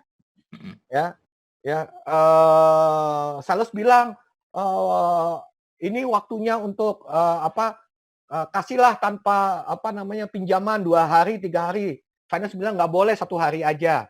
Ya biasa begitulah. Setiap bagian itu kan punya kepentingan ya, gitu kan? Nah kalau itu bertengkar maka pimpinan perlu memahami apa? Pertama, memahami karakter dari tiap bagian. Karakter itu karakter pekerjaan ya. Tugas finance kan memastikan cash flow perusahaan lancar. Oke. Karakter finance tuh hati-hati loh memang. Kalau finance yang tidak hati-hati tuh gagal jadi finance. Kan begitu ya? Iya. Ya. Lalu karakter sales apa? Karakter sales kan bagaimana caranya ada penjualan. Iya, betul. Bagaimana caranya ada omset. Ya kan? Dua kerjaan ini karakternya beda. Betul ya? Ya. Nah, setelah pahami apa karakter pekerjaannya, pahami karakter manusianya. Pada waktu saya memahami karakter pekerjaan dan saya memahami karakter manusianya, maka saya tahu caranya saya tidak mempersatukan. Karena kadang-kadang pertengkaran itu diciptakan loh. Kadang-kadang seorang leader yang hebat itu membuat dua bagian ini ada kompetisi tanda kutip ya. Manajemen konflik. Itu namanya manajemen konflik kan. Gitu kan. Tidak semua pertengkaran itu harus diselesaikan gitu kan. Tapi bagaimana pertengkaran itu di-manage sehingga lalu menimbulkan produktivitas yang hebat untuk kedua belah pihak. Nah, untuk sampai ke level itu, berarti leader perlu punya pemahaman tadi, memahami pekerjaannya, memahami karakter bisnisnya, memahami karakter manusianya. Maka otomatis solusi pertentangan itu pasti akan dapat diselesaikan. Itu jawabannya, Pak. Oke. Ya, terima kasih, Pak. Ini pertanyaan berikutnya. Kalau seseorang merasa sudah bagus tapi tidak mampu berkembang pesat karena ada saja yang menghambat dari orang lain, itu di mana salahnya, Pak? Salahnya di merasa itu, Pak. Iya, salahnya di mana kira-kira, Pak? Iya, Pak. Kalau hidup itu penuh dengan perasaan itu namanya ilusi, Pak. Kita harus berpikir. Bedanya apa merasa dan berpikir? Kalau merasa tuh nggak punya data, Pak. Saya rasanya udah bener, saya rasanya udah bagus. Datanya mana? Padahal data yang terlihat apa? Dia tidak mampu berkembang pesat, betul nggak? Iya. Datanya yang lain apa? Ada orang yang menghambat dia. Itu kan data, Pak. Saya kerja di A, atasan saya musuhin saya. Akhirnya saya pindah ke B. Di B, atasan saya dukung saya, anak buah saya musuhin saya. Pindah ke C, atasan saya baik sama saya, anak buah saya baik sama saya, teman sekerja saya musuhin saya. Ya kan, selalu aja di dalam pekerjaan ini ada yang menghambat saya. Oke. Itu kenyataan sih. Dia pasti mampu membuktikan kepada kita bahwa di dalam pekerjaannya itu ada yang menghambat dia. Betul ya. Tetapi kalau lalu dia memaknai orang lain menghambat dia, berarti dia gagal jadi pemimpin dong. Ya kan? Berarti dia tidak mau berpikir bagaimana membuat orang lain yang menghambat itu menjadi mendukung dia.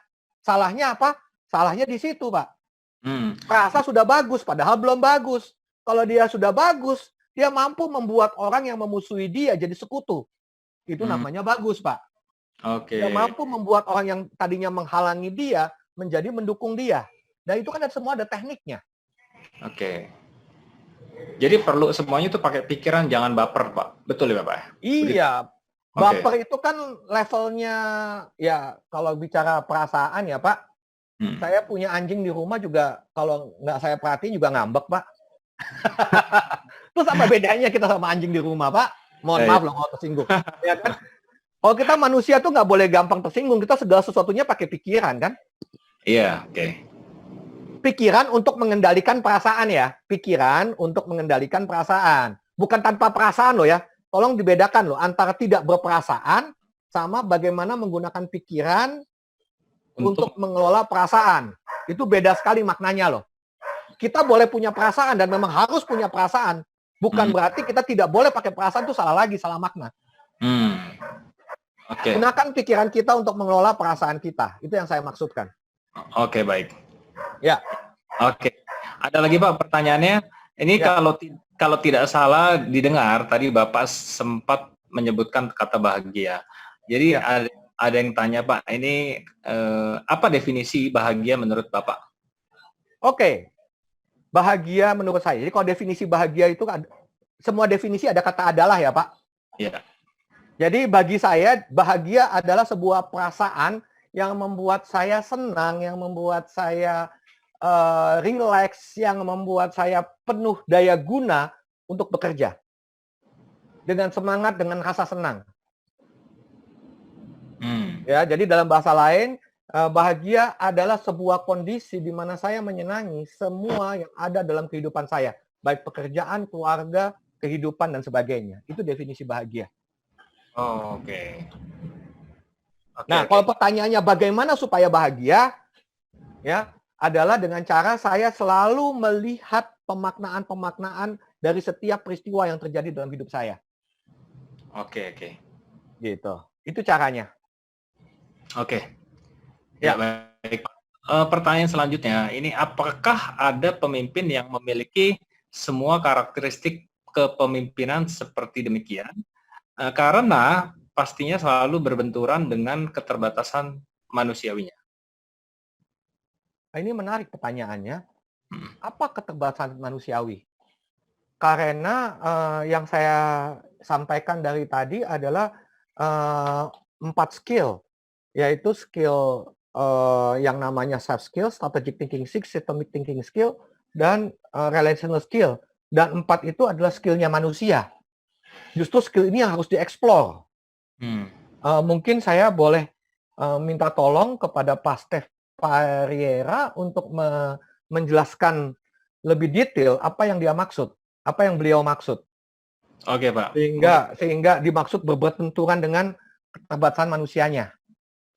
Oke, Pak Stef Pariera masih di dalam? Kalau masih di dalam boleh jelaskan maksudnya supaya saya tidak salah menjawab. Oke, mungkin boleh di unmute atau lewat chat aja boleh?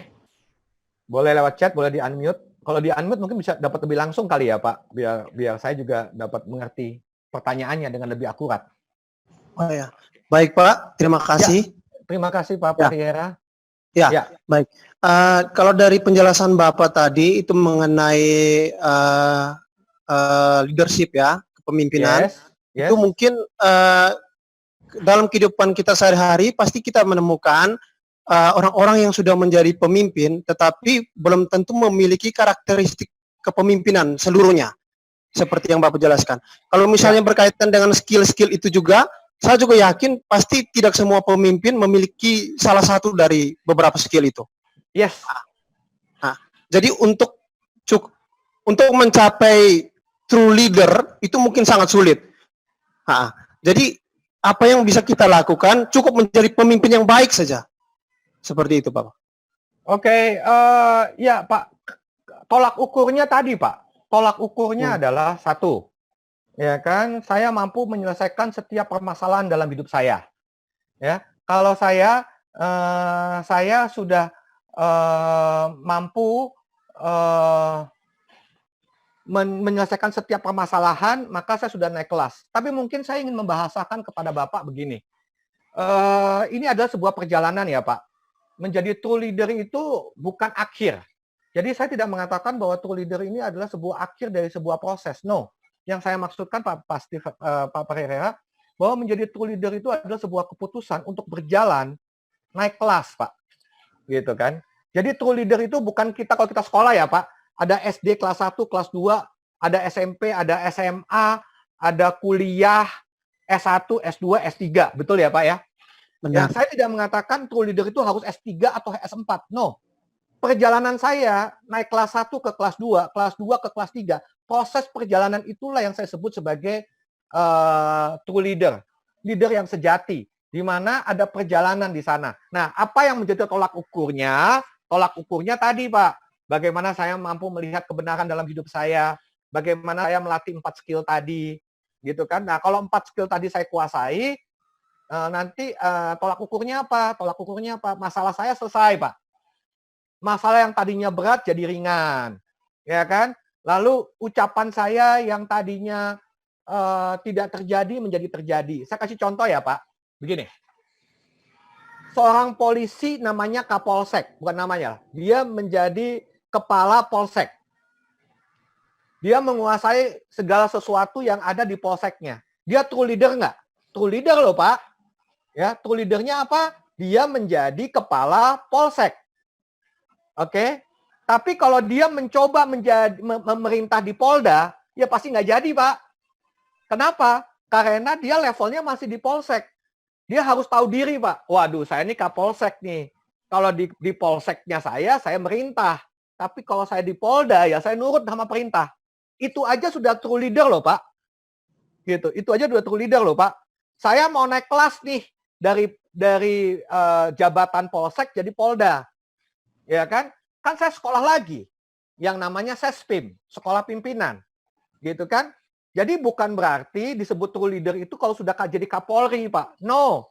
Kalau dia mampu proper di tempat dia berada, itulah yang namanya true leader. Terjawab Pak Pereira yang saya maksud? Ya, terima kasih Pak. Nah, Terima kasih, Pak. Menjawab Terima ya. kasih, Pak. Mudah-mudahan menjawab. Terima kasih, Pak. Oke. Ini ada pertanyaan terakhir, Pak. Apakah ada beberapa lagi ya pertanyaan, sebentar, Pak. Ya.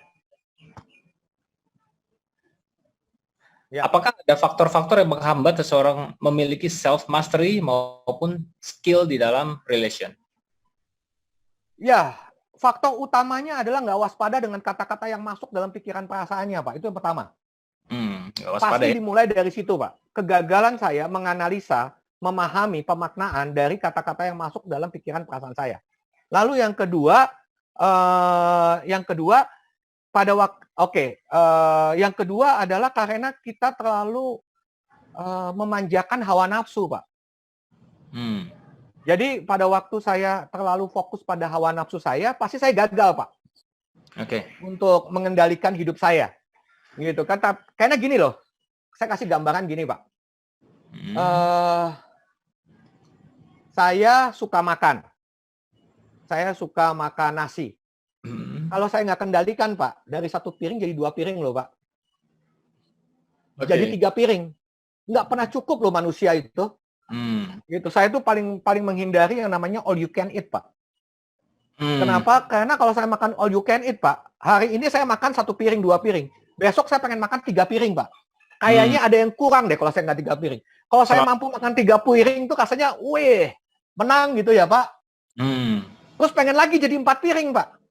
Dan seterusnya. Nggak pernah habis, Pak, kalau kita terus-menerus menyuti nafsu, Pak. Saya kalau memilih makan all you can eat, Pak, saya batasin, Pak. Gitu kan. Saya makan sekian, selesai. Saya menikmati makanan saya. Gitu kan. Rugi nggak, Pak? Enggak. Saya memilih menikmati kok. Saya nggak milih makan banyak kok. Gitu. Makanya latihan yang paling sederhana, Pak, berhenti sebelum kenyang, Pak. Berhenti sebelum kenyang, Artinya saya menikmati makanan sampai hampir kenyang. Begitu kan, begitu hampir kenyang, saya berhenti. Artinya, kalaupun kenyang, ya sudahlah, sampai kenyang lah paling enggak, Pak, ya. Tapi jangan sampai kekenyangan, Pak. Gitu. Begitu kekenyangan itu kan sudah hawa nafsu, Pak. Dan itu bahaya, Pak. Gitu. Nah, jadi kegagalan self mastery itu adalah karena terlalu menuruti hawa nafsu, bukan mengelola hawa nafsu. Nah, demikian juga dalam relasi. Ya, relasi. Kita tuh terlalu berharap pada manusia, Pak. Saya berkali-kali ketemu dengan para manajer yang ngomong, Pak, dia tuh kan harusnya ngerti, Pak. Ini kan kerjaan biasa, harusnya dia ngerti. Iya, harusnya kan. Harusnya kan, Pak. Kenyataannya ngerti nggak? Enggak. Ya sudah, kalau kenyataannya nggak ngerti, terus kenapa kita mesti marah gitu kan? Saya kan berharap dia ngerti, Pak. Ya itu kan berharap. Padahal kalau kita bicara spiritual, mohon maaf loh ya Pak ya, ini kita nggak bicara, mohon maaf kali ini sedikit ngomong spiritual. Karena lebih mudah jelasinnya secara spiritual daripada secara sains Pak. Gitu kan? Ya, semua agama mengatakan jangan pernah menyembah berhala. Hanya boleh berharap sama Tuhan. Nggak boleh berharap pada makhluk lain selain Tuhan. Karena kalau kita menyembah berhala, dampaknya pasti penderitaan. Kan gitu ya Pak? Iya. Nah udah tahu perintahnya nggak boleh berharap pada makhluk lain. Nah manusia itu kan makhluk lain Pak. Lah kok berharap? Gitu kan. Bagaimana kita punya sistem? Nah itu namanya berpikir sistem. Supaya kita tidak lagi berharap pada manusia, tapi kita memastikan manusia itu bekerja dengan benar. Beda loh Pak. Berharap dia bekerja benar dengan memastikan dia bekerja benar itu dua hal yang berbeda Pak. Oke. Nah itu namanya skill dalam relation. Dapat terjawab kiranya ya Pak? Oke. Ya. Baik, selanjutnya adalah seseorang kan ada ada pelajaran masa lalu yang membentuk karakter atau perilaku seseorang dan juga mungkin pengalaman masa lalunya yang membentuk pola pikir. Nah, ini gimana bagaimana dampak hal ini mempengaruhi seseorang dalam berpikir dan bertindak?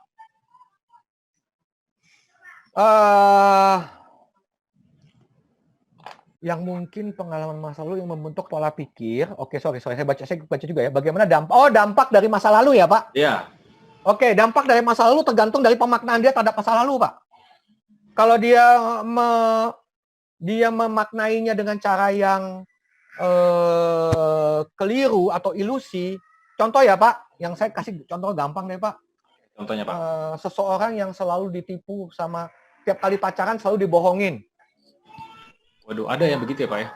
Misalnya nih, gitu kan, cowok nih, ya cowok ketemu cewek, ya selalu kalau pacaran selalu diporotin, setelah diporotin ditinggal. Waduh, sadis ya. Pacaran 4 kali, pacaran sama cewek ditinggal, terus dia mulailah punya pengalaman masa lalu memaknai apa?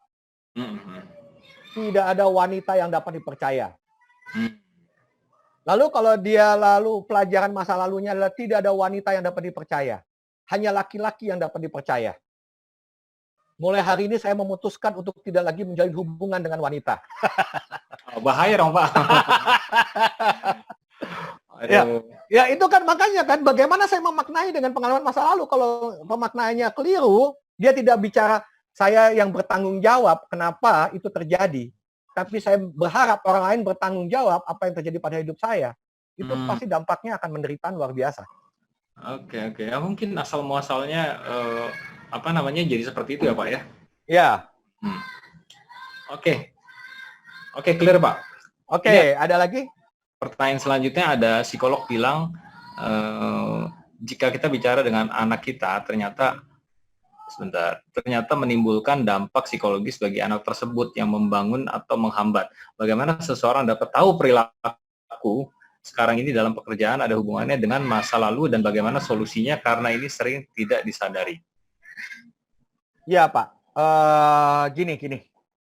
Kami di NLP tidak selalu bicara masa lalu, walaupun kita tahu ada hal-hal di masa lalu yang akan mempengaruhi pikiran perasaan kita, dan keputusan kita ke depan. Ya, kalau saya selalu mulai dengan kesadaran. Saya mulai dengan sense of self, Pak. Kalau teman-teman perhatikan tadi kan ada sense of self ya. Tahu diri. Saya tuh marah kalau apa sih? Saya tuh kecewa kalau apa sih? Saya jengkel kayak apa sih? Gitu kan. Nah, nanti dari situ saya dapat analisa apa latar belakangnya. Gitu kan. Nah, lalu dari situ saya tahu di masa lalu saya itu ada peristiwa apa dan saya maknai apa. Kan yang jadi masalah peristiwa masa lalu itu kan dimaknai, Pak. Kalau peristiwa masa lalu tidak dimaknai kan nggak jadi masalah. Gitu kan. Nah, kalau disebut trauma atau jadi khawatir, jadi bingung, itu kan karena memaknai masa lalu, Pak. Gitu. Saya punya satu teman, Pak. Gitu kan. Di masa lalu dia itu kebetulan dia Kristen, dia bergereja di sebuah gereja yang pendetanya itu tanda kutip memberikan hal-hal yang membuat dia itu percaya bahwa semua yang dikatakan pendeta ini adalah dari Tuhan. Sampai suatu ketika dia menemukan kenyataan bahwa itu bukan dari Tuhan. Oke? Oke. Ya kan? Dan itu membuat dia kecewa berat karena semua harta bendanya dia sudah habis, Pak. Oke? Lalu orang ini sekarang pindah gereja, Pak. Oke, di gereja yang bertentangan, yang bertolak belakang ajarannya dengan gereja yang apa? Yang sebelumnya, Pak. Oke. Oke, tapi dampaknya tahu nggak Bapak? Saya kesulitan membantu teman saya ini untuk mengenal kehendak Tuhan.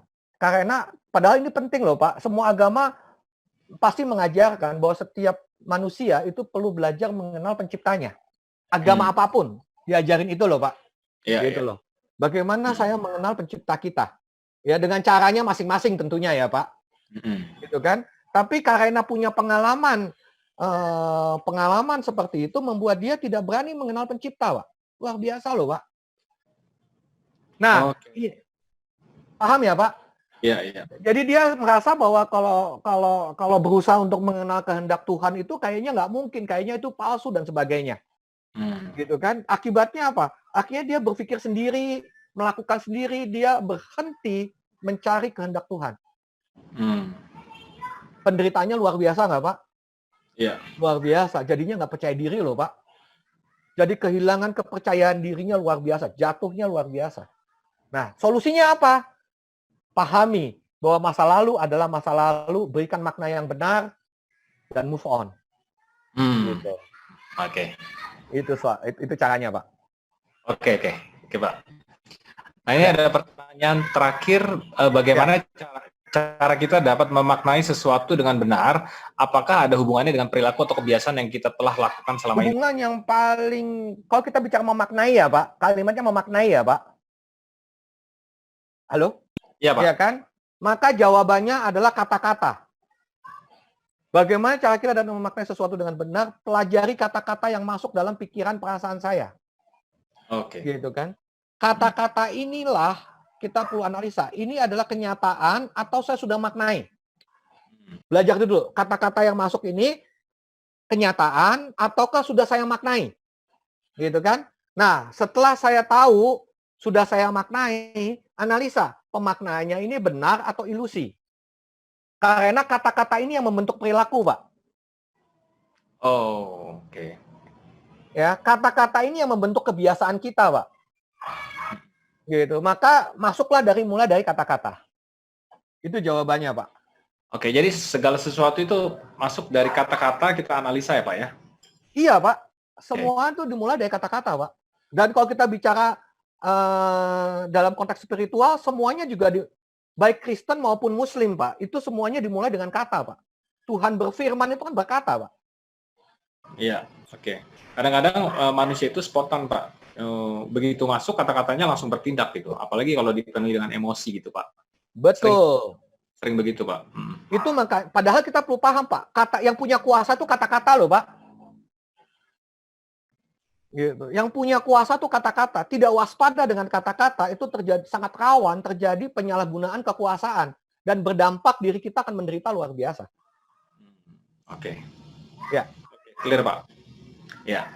Ini ada satu pertanyaan lagi. Gimana cara menghadapi tipe orang yang selalu merasa dirinya benar karena dianggapnya dia lebih punya asam garam kehidupan? Tergantung tujuan kita apa, Pak. Gitu. Kan menghadapi seseorang itu kan tergantung tujuannya ya, Pak. Gitu. Kalau saya ya, Pak, kalau saya nggak punya kepentingan dengan orang itu, Pak, gitu kan, maka yang saya lakukan adalah saya akan membenarkan pendapat dia, Pak. Karena saya nggak punya kepentingan, Pak. Oke. Gitu. Saya nggak punya kepentingan untuk menganggap diri saya benar. Karena apa? Di dalam membangun relasi, persahabatan nomor 1 buat saya, Pak. Gitu kan? Kalau saya mampu memprovide perasaan benar dia, dan itu membuat saya bersahabat sama dia, kan selesai masalah. Betul ya, Pak? Tetapi kalau orang itu punya kepentingan dengan saya, punya kepentingan. Nah, punya kepentingannya apa nih, Pak? Kepentingan bisnis. Gitu kan, Pak? Kepentingan bisnis. Ya kan? Maka saya akan mencoba memahami lagi, Pak. Karakternya, perilakunya gitu loh, Pak. Nah, dari karakter dan perilaku ini saya pahamin, maka saya analisa lagi. Saya mau terusin nggak bisnis sama dia. Oke. Ya. Gitu kan. Kalau effortnya terlalu mahal, Pak, mendingan saya putus hubungan, Pak. Oke. Tapi kalau orang itu anak saya, itu lain lagi loh, Pak. Kalau anak saya itu kan saya punya kepentingan luar biasa kan, Pak. Halo? Clear, Pak. Clear. Oke. Kalau itu anak saya, maka saya akan gunakan ilmu leadership, Pak. Saya akan gunakan seluruh pikiran saya untuk memahami anak saya secara utuh dan sempurna. Okay. Tapi kalau disebut ini punya asam garam kehidupan, berarti kemungkinannya pasti bukan anak saya ya, Pak? Mungkin, ya. Ya, kalau itu adalah papa saya ya, Pak. Gitu kan, Pak. Mungkin ya lebih tua atau mungkin orang lain gitu ya. Kalau itu papa saya, Pak, Iya. saya akan cenderung untuk mengikuti apa yang dia mau, Pak. Oke. Karena yang saya yakini adalah tugas anak itu adalah patuh sama orang tua, nggak pakai koma, Pak. Oke. Dan itu adalah latihan saya untuk menjadi manusia yang manusiawi. Oke, luar biasa. Ya. Super. Sudah ya, kalau gitu saya lanjutin ya, Pak. Sedikit lagi ya, Pak. Oke, sudah. Nggak ada pertanyaan lagi, Pak. Silakan, Pak. Nah, bagi teman-teman, hari ini saya hanya ingin men-sharingkan kepada teman-teman bahwa dalam hidup ini Anda punya pilihan. Apakah Anda menularkan diri Anda kepada orang lain atau Anda ketularan sama orang lain. Ya, kalau ketularan hal yang baik, ketularan hal yang benar, that's okay. Tapi pada waktu kita ketularan hal-hal yang buruk, ya kan, maka hidup kita akan menderita. Dan saya mengajak teman-teman semua untuk melatih diri sehingga kita mampu menularkan panggilan hidup kita sebagai true leader. True leader yang benar adalah membantu orang lain. Karena apa? Karena manusia yang manusiawi itu adalah mengembangkan, mendevelop, bukan membunuh. Gitu kan? Nah, bagi teman-teman yang tertarik untuk belajar menjadi true leader, kita punya program yang namanya True Leader Practitioner. Ya, kenapa? Karena untuk supaya yang tadi saya ceritakan itu terjadi, tidak mungkin dalam waktu 2 jam, tapi kita ada punya 4 program. Ya, program itu yang pertama adalah Discovering the Power in You. Jadi kita perlu belajar bagaimana menemukan kuasa yang sebenarnya dalam diri kita. Lalu yang kedua, kita juga perlu belajar bagaimana mempersiapkan mengengineer itu artinya apa? Merancang hubungan dengan manusia dengan benar. Ya, lalu yang ketiga, bagaimana kita punya kompetensi-kompetensi yang inti untuk seorang pemimpin dan bagaimana kita punya creative thinking untuk menyelesaikan masalah. Jadi kalau Anda punya 4 kemampuan ini, maka Anda akan dapat disebut sebagai praktisi leadership yang sejati. Praktisi itu bukan berarti Anda langsung hebat, tapi dengan 4 tools ini Anda akan punya tools untuk step by step, langkah demi langkah, proses demi proses untuk memastikan diri Anda menjadi leader yang benar. Nah, programnya itu masing-masing 2 jam, itu dirancang dalam 5 modul. Ya, modul 1 hari ini, modul 2 Discovering the Power, Human Relation Engineering, Leadership Core Competencies, Creative Thinking, and Problem Solving. Ya, program ini masing-masing 2 jam tanya jawab. Nah, teman-teman, hari ini saya mengajak bagi teman-teman yang tertarik dan memang merasa penting untuk mengembangkan capability true leader-nya. Ada 2 program yang saya tawarkan. Pertama, program yang eksklusif. Program eksklusif itu biar terjadi tanya jawab, dan program yang ekonomis. Ya, program yang eksklusif itu harganya adalah 3 juta, ada 4 modul tadi, untuk 4 modul dan 1 sesi private coaching dengan durasi 50 menit. Sama ini kalau ada private coaching itu nilainya 1 juta per 50 menit. Nah, yang eksekutif ini karena kita mau tanya jawab supaya lebih semua pertanyaan-pertanyaannya dapat terpuaskan, itu kapasitasnya kita batasi 15 orang saja. Ya, itu namanya paket eksekutif, teman-teman. Tapi hari ini ada promo khusus bagi yang mendaftar hari ini. Ya, itu harganya cuma 2 juta ya untuk 5 modul dan 1 private coaching yang durasi 50 menit. Ya, teman-teman, artinya promo khusus begini, teman-teman. Saya tidak bermaksud untuk memaksa Anda membeli, tapi paling tidak saya ingin tahu siapa di antara Anda setelah mendengar presentasi ini tertarik untuk belajar. Ya, artinya kalau Anda hari ini nanti ada formulir pendaftaran, teman-teman dapat mengisi. ya, Anda punya waktu 3 hari untuk berpikir. Tanggal 16 Mei. Kalau sampai dengan hari Sabtu Anda merasa bahwa Anda merasa nggak perlu, Anda boleh batalkan pendaftaran itu kapan saja. Ya, atau kalau tanggal 17 Anda mau transfer sudah terlambat.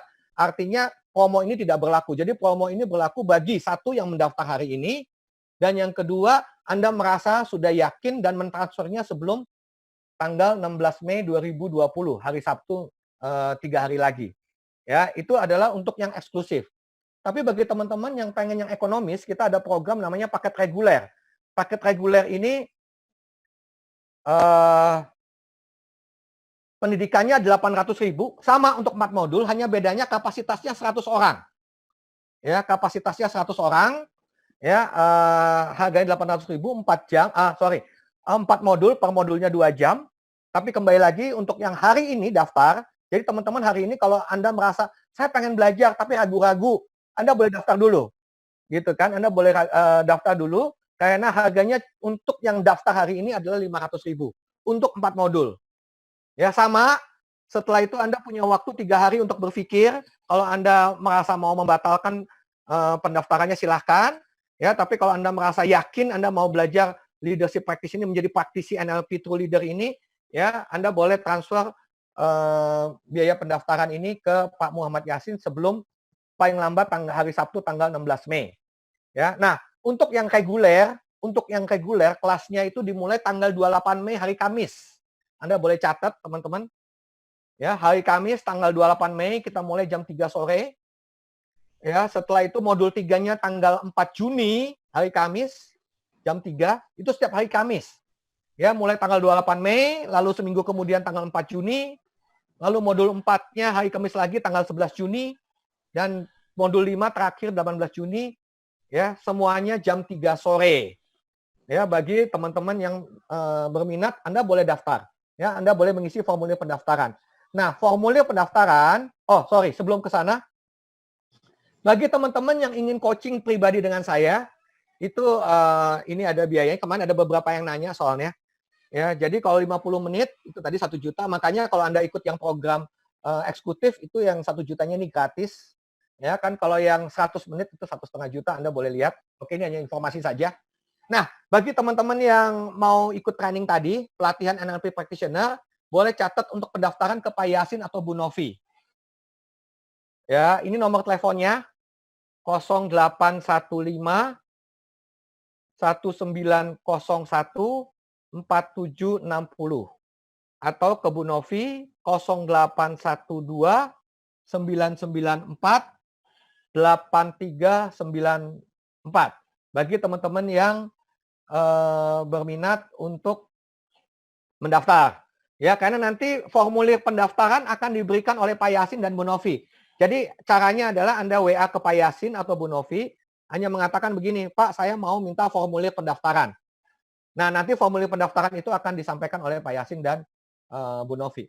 Nah, bagi teman-teman yang tertarik dengan mau tanya-tanya mengenai programnya apapun, tapi tidak berkaitan dengan pendaftaran ya, karena kalau pendaftaran sudah ada bagiannya, tapi mau bicara materinya, mau nanya apapun, Anda boleh hubungin saya. Anda WA dulu, saya dari siapa, dari anggota JCI, gitu kan. Nah, ini silakan nomor handphone saya ditulis, dicatat teman-teman, 0812 8103 3021. Ya, ini Anda boleh free untuk tanya apapun ke saya di nomor telepon ini. Ini ada WhatsApp-nya, Pak? Ya, semua ada WhatsApp-nya, Pak. Pak Yasin ada WhatsApp-nya, tinggal WA aja ke situ, bilang aja minta formulir pendaftaran, atau Anda WA ke saya, bilang aja mau konsultasi. Ya, itu aja dari saya, Pak. Oke, Terima kasih, Pak. Terima kasih, Pak Stef, atas kedatangannya dan memberikan materi-materi yang sangat luar biasa, dan semoga bermanfaat bagi teman-teman semua. Boleh mungkin di stop share, Pak? Di stop share? Oke, terima kasih. Ya, terima kasih banyak Pak Stef. Saya kembalikan lagi mungkin ke LP dan ke SG. Silakan LP. Oke. Terima kasih Pak Stefanus. Terima kasih. 2 jam luar biasa Pak. Cukup dahsyat Pak. Hal-hal baru yang baru kita pelajarin di NLP Pak. Dan saya yakin mungkin 2 jam ini juga masih nggak cukup dan masih banyak materi yang harus kita pelajarin Pak. Jadi mungkin Terima bagi teman-teman seperti Pak Stefanus yang sudah share, bagi teman-teman yang tertarik dan pengen belajar lebih lanjut, boleh silakan langsung daftar ke Pak Stefanus dan timnya. Nah, di situ mungkin akan ada modul-modul lebih lagi yang Pak Stefanus akan share kepada teman-teman semua. Jadi di sini sekali lagi saya ucapkan kepada Pak Stefanus sebagai narasumber hari ini, thank you Pak atas waktunya dan juga kesediaannya. Terima kasih kepada teman-teman JCI Indonesia. Terima kasih juga bagi teman-teman yang lain yang sudah ikut hadir. Mungkin sekian dari kami Pak. Semoga Terima kasih, bisa ketemu di lain kesempatan Pak Stefanus. Sukses Terima selalu kasih. Pak. Kita foto dulu. Foto dulu. Ya, Terima kasih, oke. Pak. Maaf sebelumnya mungkin foto dulu ya. Teman-teman boleh standby, nanti dari SG, Pak Vicky akan lakukan foto. Boleh dibuka videonya ya. Fotonya. Oke SG, kalau sudah ready tolong disampaikan. Oke, siap. Oke, minta tolong nyalain dulu semuanya itu kalau bisa videonya. Ya. Oke, yaudah. Ntar ya, yang halaman 1 dulu. Ya, Halaman Oke. 1. 1, 2, 3. Ya. Oke, halaman 1 ada 3 soalnya bentar. Yang halaman 2. Ya. Oke. 1, 2, 3. Halaman 2. Satu lagi bentar. Oke, last one. Ya, 1, 2, 3. Sip. Oke. Oke. Nanti akan di-share kepada Pak Stefanus untuk foto-fotonya semuanya. Terima kasih, Pak. Oke, sekali lagi terima kasih semuanya. Terima Sehat kasih. selalu ya. Oke, selamat sore. Selamat sore. Sore. Terima kasih. Yuk. Terima kasih.